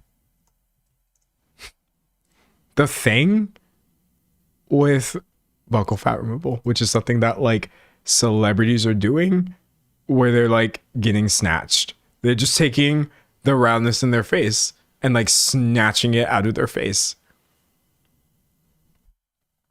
It's funny because they literally just have to wait. You just have to wait. I feel like the average person in their 20s getting this sort of removal thing, it was gonna remove itself. it was going to remove itself in time. Hold on, I'm trying to find examples of people. I don't want to accuse like random people of getting it when I don't know if they've gotten it, because that's not cool. That's not a cool thing to do. Hold on, let me just find. So, no one's ever going to confirm that they've actually had it, right? Here, we have this picture right here of like, I guess, Leah Michelle. So like, that's what you're doing, is you want to get these sort of lines, and so you go in and they take what fat is in your face and just, I mean, I don't know if that's the exact process that they do.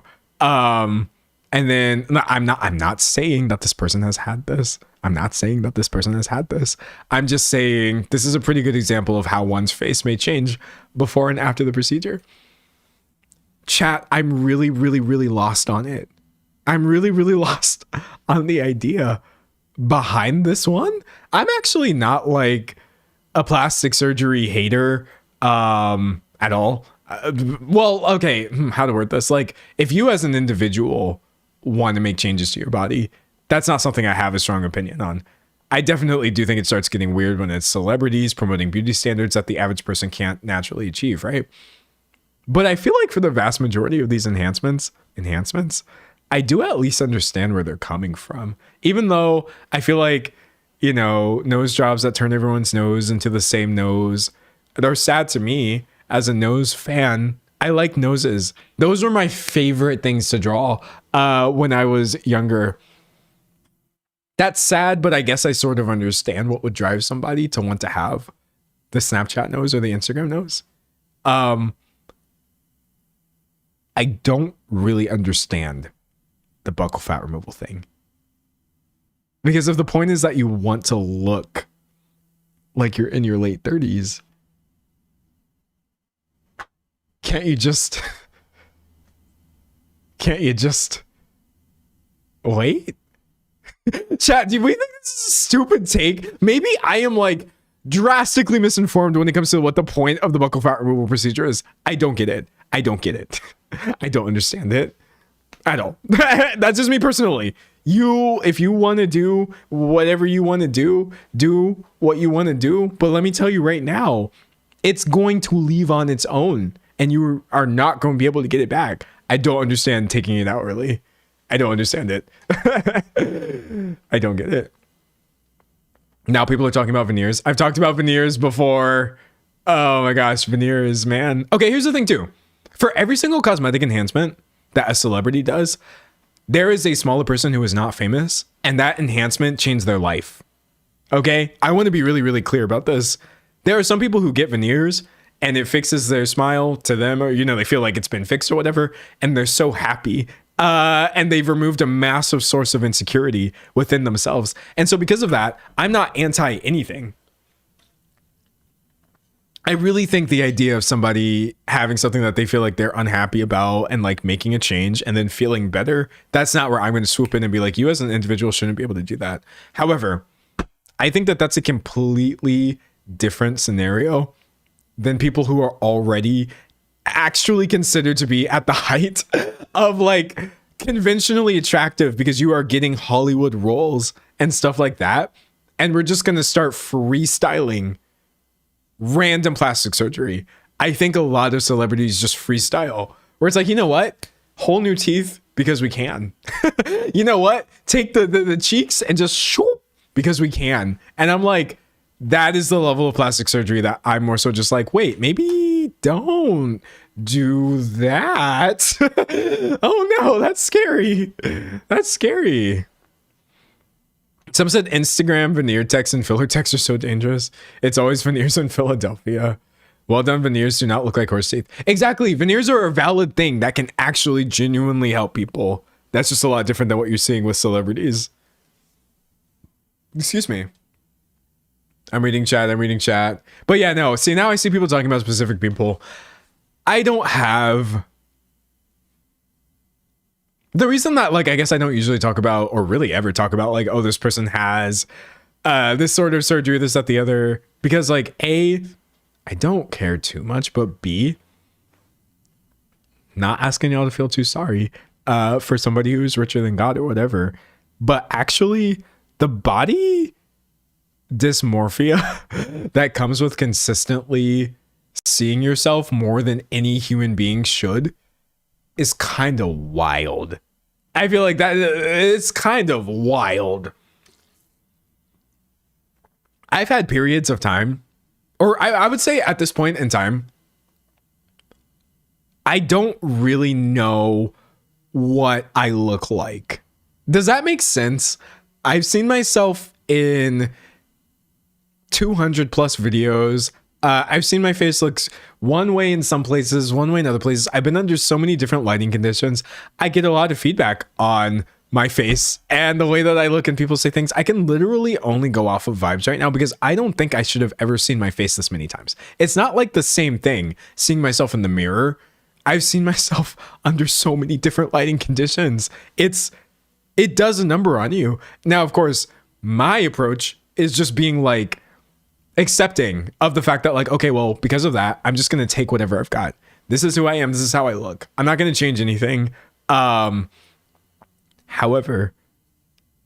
when you do see people doing things and you're like, why are they making these changes? They don't even look good to me, or this, that, the other. I promise you, they literally don't know how they look. They either don't know how they look, or they are like hyper fixating on something that they are perceiving as a flaw that the average person can't even like perceive, if you will. So yeah, I think it's not just that I think celebrities are like, oh, they're going overboard with plastic surgery. They are, obviously, but there has to be that component there of like, it's so weird to see yourself for the 200th time. Oh my gosh, it's awful. Anyways, I'm reading chat. Some of the people keep saying it looks so bad, as if there aren't people who look like that naturally catching strays because you want to hate on plastic surgery. Well, that's the thing too. Hold on. Can we talk about that for a second? I know I've been stuck on the buccal fat thing. I have not had buccal fat removal, chat. I haven't had it. You can disbelieve me all you want. it is kind of sad seeing something that is part of my face consistently get slammed in the media. Oh my gosh, this person looks like a ghoul. Oh my gosh, this person looks like that. They look like they're dying. Their cheeks are so hollow. They look like a skeleton. And meanwhile, I'm just over here, just a dude who's just kind of, I don't know, built that way. And I'm over here just like, okay, wow, sorry. Or it's the same thing too, where like, so many like before tutorials for like how to change your body or whatever as a guy look like me now, and that also does a number on me because I am a skinny guy.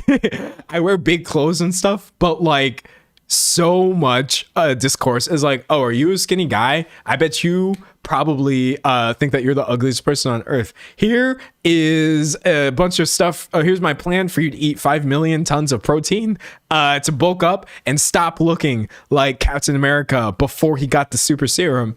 And meanwhile, I'm just over here like happy with myself. And I'm just like, well, I don't know. People hate, I don't know. That's also why someone that looks different if someone naturally has it versus someone getting surgery. Yeah, I don't actually feel like I look like I've had the procedure, but it really is just a thing where that's why I don't talk about people's appearances too much.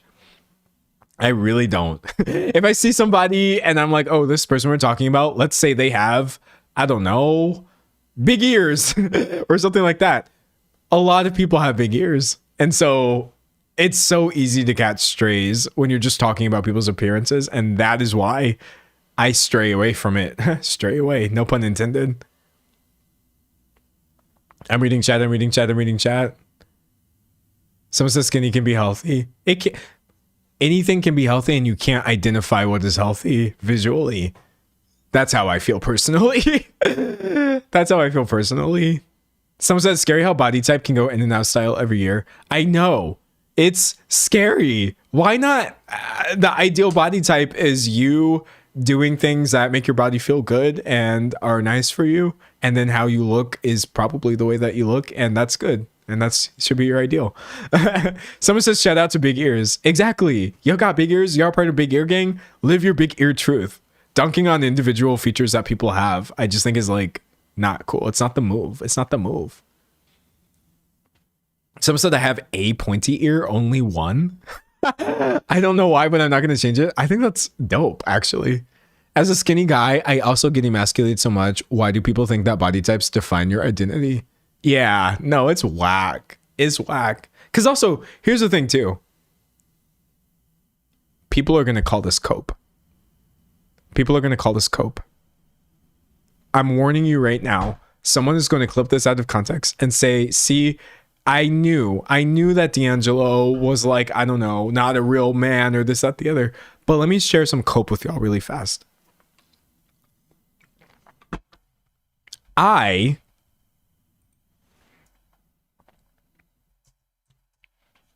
don't actually want to look like this.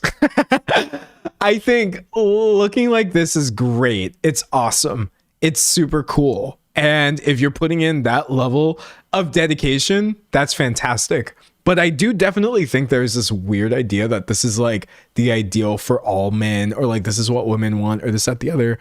I don't care what any of you want. I know what I want. I personally have always been like, you know what would be a more fun vibe to give people? Hold on. Let me see if I can find a good picture of him. Y'all are gonna laugh at me, but that's okay.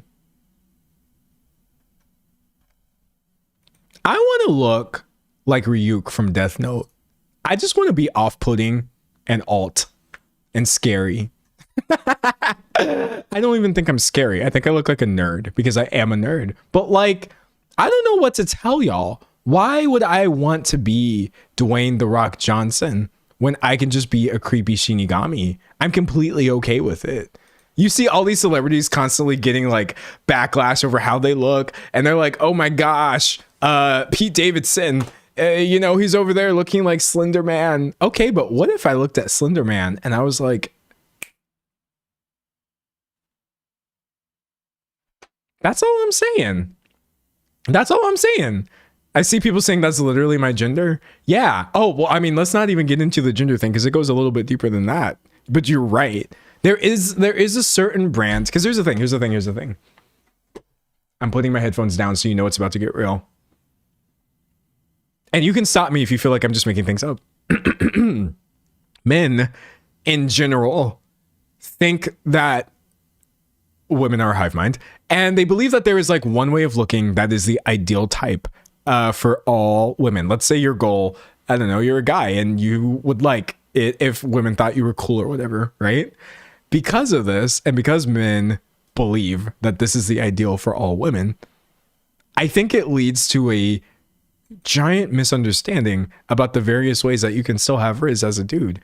For every, I don't know, 5 people out there, and it doesn't just have to be women, it could be anyone, but let's talk about women for a second. For every 5 women out there who think that this is like the greatest thing they've ever seen, there is one really, really strange one who's like, actually, Ryu kind of does more for me. And so work with me, because this is a work in progress theory that I'm working on. I'm not offering dating advice. I'm not doing life coach stuff. I'm just telling you, as a guy, you could do whatever you want. You could chug the protein, right? You could do the things and turn yourself into in the gym, even though, if we're being honest, this physique is more of a thing that I see guys appreciate than women. But like, you could just start looking a little harder. You could start looking a little harder. Find you somebody who wants a guy that looks like he's going to blow away in the wind. Because they exist.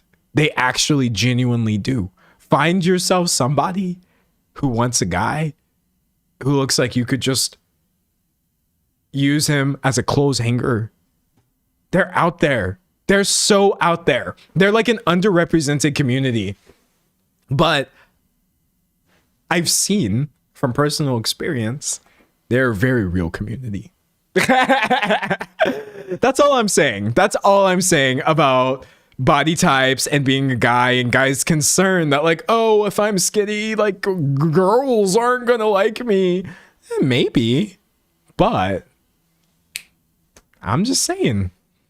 Somebody said, but I love my man Fluffy. That's the thing. You just have to find somebody who likes you the way that you are. I guess I'm making this sound stupid, but it's literally, my point is just like, instead of changing yourself into some sort of ideal that would generally make the maximal amount of people attracted to you, I think it's much, much better to focus on being the best version of yourself, whatever that winds up looking like, and then allowing your good confidence in yourself to attract whoever it's actually going to attract personally. I'm reading chat. Anyone can be attractive depending on attitude and style. I absolutely believe that. Actually, hold on, wait. I gotta be careful. With the way I word some of these topics, because I don't want like people to take this completely out of context. I'm gonna Google ugly guy for a second. And then I want you to work with me here. Okay. I think the average dude, I don't know what this picture is. That's scary. Or is it edited? Oh, no, wait. Maybe it's just somebody who has a facial difference. I can't ever tell if things are AI or not, but facial differences are not ugly. The average dude who is just considered to be an ugly guy,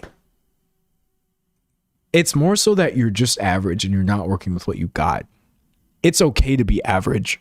Actually, I think almost everyone is average, and people who are considered to look good have low-key figured out how to maximize whatever it is about them that's not average. So you gotta stop dressing like this. If you're making videos talking about, oh, I'm an ugly guy, this, that, the other, stop dressing like an ugly guy, first of all, because there's a uniform.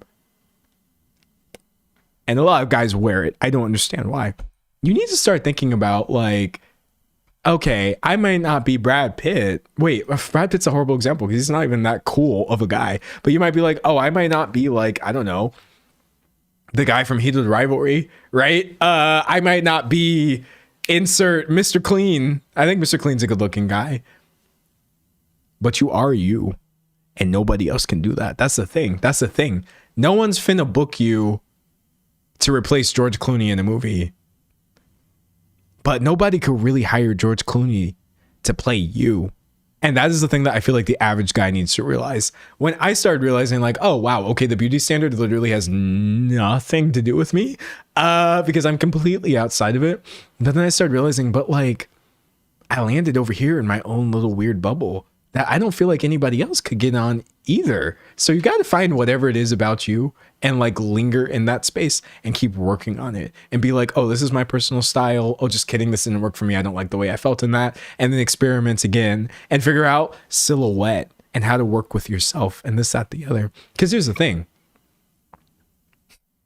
Now I'm starting to feel like this is just a stupid talk, but I'm having fun. For every strange looking guy out there, there is literally some like high fashion runway that wants to book you. I actually believe he could stop making the silly face, stand up a little straighter, and if he was tall, the overlap between strange looking dudes and not commercial modeling, but like high fashion modeling, it's really small. In fact, what I'm getting at here, the overlap between what people consider to be ugly and what people consider to be beautiful is really underrated. Because really, there's only two ways that you can have a facial feature. You can either deviate from an average or have an average. So if a celebrity is beautiful or considered to be beautiful, it's because they have what is considered to be a nice mix of things that are very average and things that stand out, right?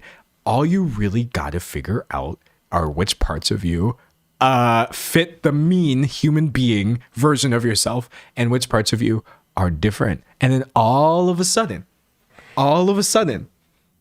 you're going to start feeling bad, not negative. You're going to start feeling like a baddie.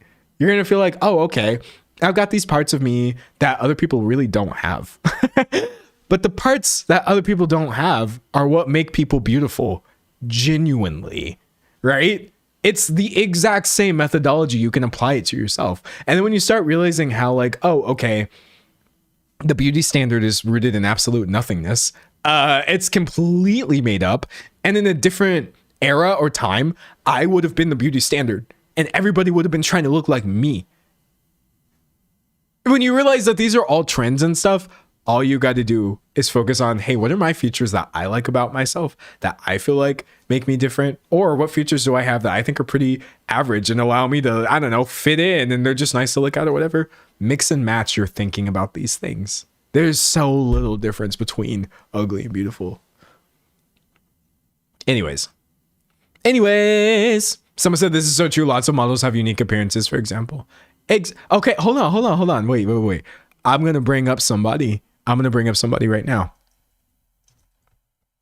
who I am not calling ugly. Instead, I'm doing the opposite. I believe that Cillian Murphy is pretty generally agreed upon by many people to be a good looking guy, which I would have to agree with for sure. But do you know what the real difference is between Cillian Murphy if he was ugly and Cillian Murphy as he is? Nothing.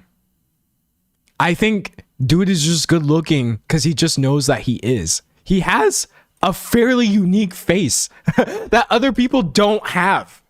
I think if there was an alternate version of Cillian Murphy where he's like, oh, I don't like the way my eyes are and I don't like the way my face is shaped and I am not trying hard to like dress in ways that are flattering for me, or I don't know how to do my hair or this, that, the other, you would have a completely different, you see my whole posture changed. I reverted back to when I was like 19. You would have a completely different Cillian Murphy who walks around the world and no one would even notice. Now, granted, that's just my opinion. That's just my opinion.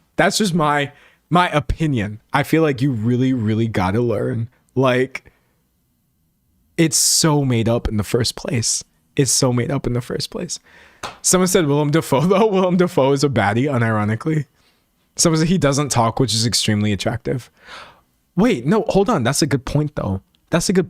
Like, First of all, what is not talking? Like, I would never know. I've been yapping for 3 hours and 48 minutes. But like, you can't give people the ick or they're going to start thinking that you're ugly.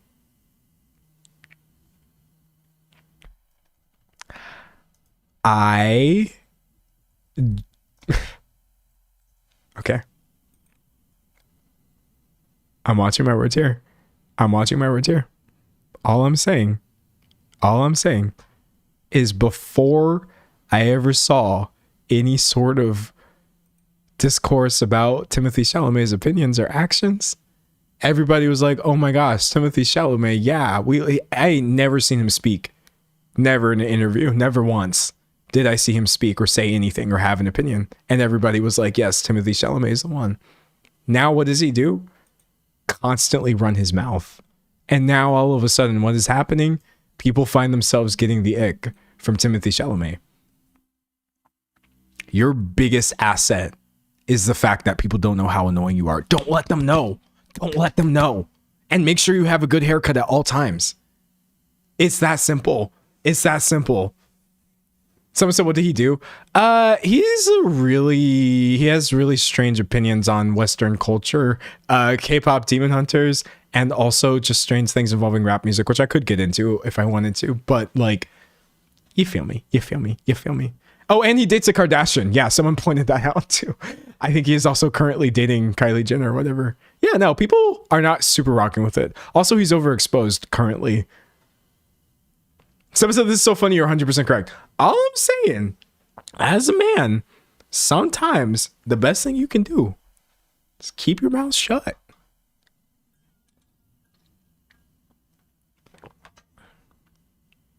Someone said the fact that he's a Kardashian, the fact that he's with a Kardashian ruined it for me. Being quiet is a superpower. It is, because people will just think you're mysterious. They'll be like, oh, who is that over there? He's not saying anything. Meanwhile, what's going on in my head? The dumbest thoughts imaginable.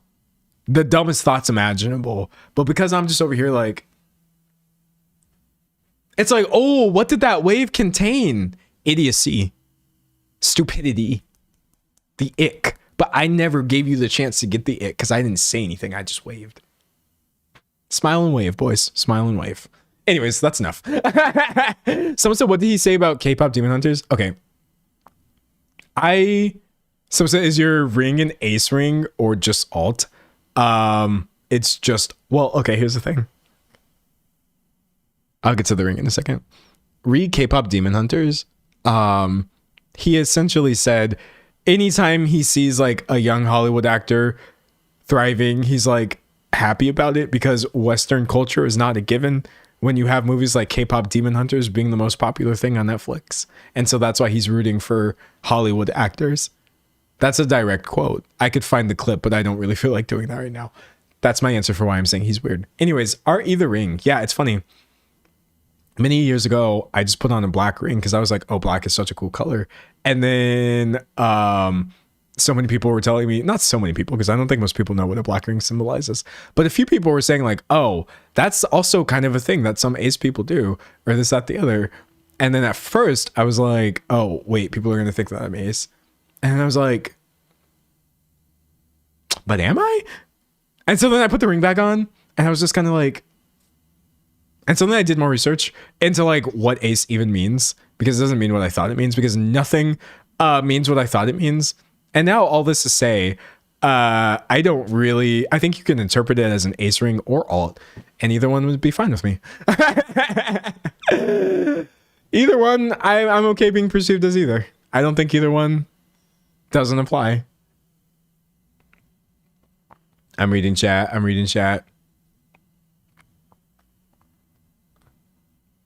So will you ever make a tattoo tour? Chat, is 21 tattoos enough for a tour? Someone said ace is on the middle finger. Oh, is it? Well, probably people just don't realize which finger it's on. But yeah, whichever one works. Someone said, what does ace mean? It's a spectrum. Ace doesn't mean any one thing. That's the good thing to know about it. It's kind of like non-binary, actually, which is why I'm big fans of terms like these. I'm reading chat. Okay, so everyone is saying 21 tattoos is enough for a door. Okay. Okay, well then maybe I will try. I'll try to see if I can get good pictures. Oh my gosh, what do you think about black pill? Black pill? Isn't that weird? Isn't black pill ideology like... Hold on, I'm looking this up. It's manosphere stuff? Hold on. Misogynist incels and male supremacism? Excuse me. The black pill pipeline? Nah, I don't mess with any kind of manosphere stuff personally. You know why? I don't need a bunch of men's opinions on why or how I should be talking to women. Cause I be talking to women. Oh, solved the whole manosphere debate. Turns out I didn't need any of you, and none of y'all know what you're talking about. The end. Manosphere solved. Wisdom K collab? Bro, I ain't even there yet though. I've been leveling up my fashion bit by bit, but my fashion is not on the level of Wisdom K. Oh my gosh. Someone says D'Angelo straight. No. What? I mean, I'm not gay though, but like I'm also not anything. As far as like, I'm just queer, honestly. That's the best letter in the alphabet mafia for me personally. Big fan of the Q. Apply the Q to everything. Why is he the way that he is? Because he's queer. Oh, what does he like? Nothing. Oh, you said you don't like anything, but you seem to like this other thing. Because I do now. Well, what are you doing? What? This isn't consistent at all. No, it's very consistent. Multiplicity. I'm just queer. I truly gave up on trying to find a more specific label because I'm actually very happy. I'm very happy with the label personally. Someone said, no, you don't owe us anything. No need to box or define yourself. Yeah, no. I don't labels or whatever. Someone said D'Angelo's not like the other girls. No, I'm like so many other girls though. That's the thing. I didn't realize how many other girls were like me until I started researching and finding other people's like experiences and stuff. And then I was just like, oh, this is such a normal and common way of being. It was just never presented to me, so I didn't know it was a thing. Oh my gosh. But that being said, even though I personally am not really into like labeling myself as anything, or here's the funny thing about me. If I like a label, I like labels that unlabel me. So personally, I like non-binary, or I identify as non-binary because it has non in it. So I'm just saying that I'm not something. Or like I identify as queer truly in my heart because it's just saying that I'm not straight. As far as getting into the nitty gritty of what I actually am, I found that doesn't matter to me at all. And that words truly fail immediately. So I was just like, oh, I like these labels that just say I'm not something. So don't worry about it. That's me and my experience. If you are somebody who actually, you have really specific labels and that's how you are, you identify, that's equally valid. You literally just have to find what works for you and what do you feel comfortable saying. Someone said non-gender, non-hetero. Exactly. When they invent a label saying I'm also just not even a person, that will be my final one. Because at the end of the day, I really am just a strange black cat. Just like a void, like a black cat not showing up in a photo, but you just see the eyes. That's me personally. I'm reading on the chat. Oh my gosh, why are there so many LGBT people in my chat? Is this a DEI chat? Is this DEI? Where did all these LGBT people come from? They're gonna think it's a DEI stream now. Oh no. What happened? Is this the agenda? Chat, are we being agendaed right now? Oh my god, there's so many. Where did they come from? Oh no. Whatever will I do? Someone said the chat's made of woke. It is. Chat. Is this how we're gonna end the stream? Just the chat turning woke? I'm sorry, I have to leave. It's 3:59. I can't have them thinking I'm a DEI streamer. I can't have them thinking this is a safe space. It is. Shh, don't tell anybody.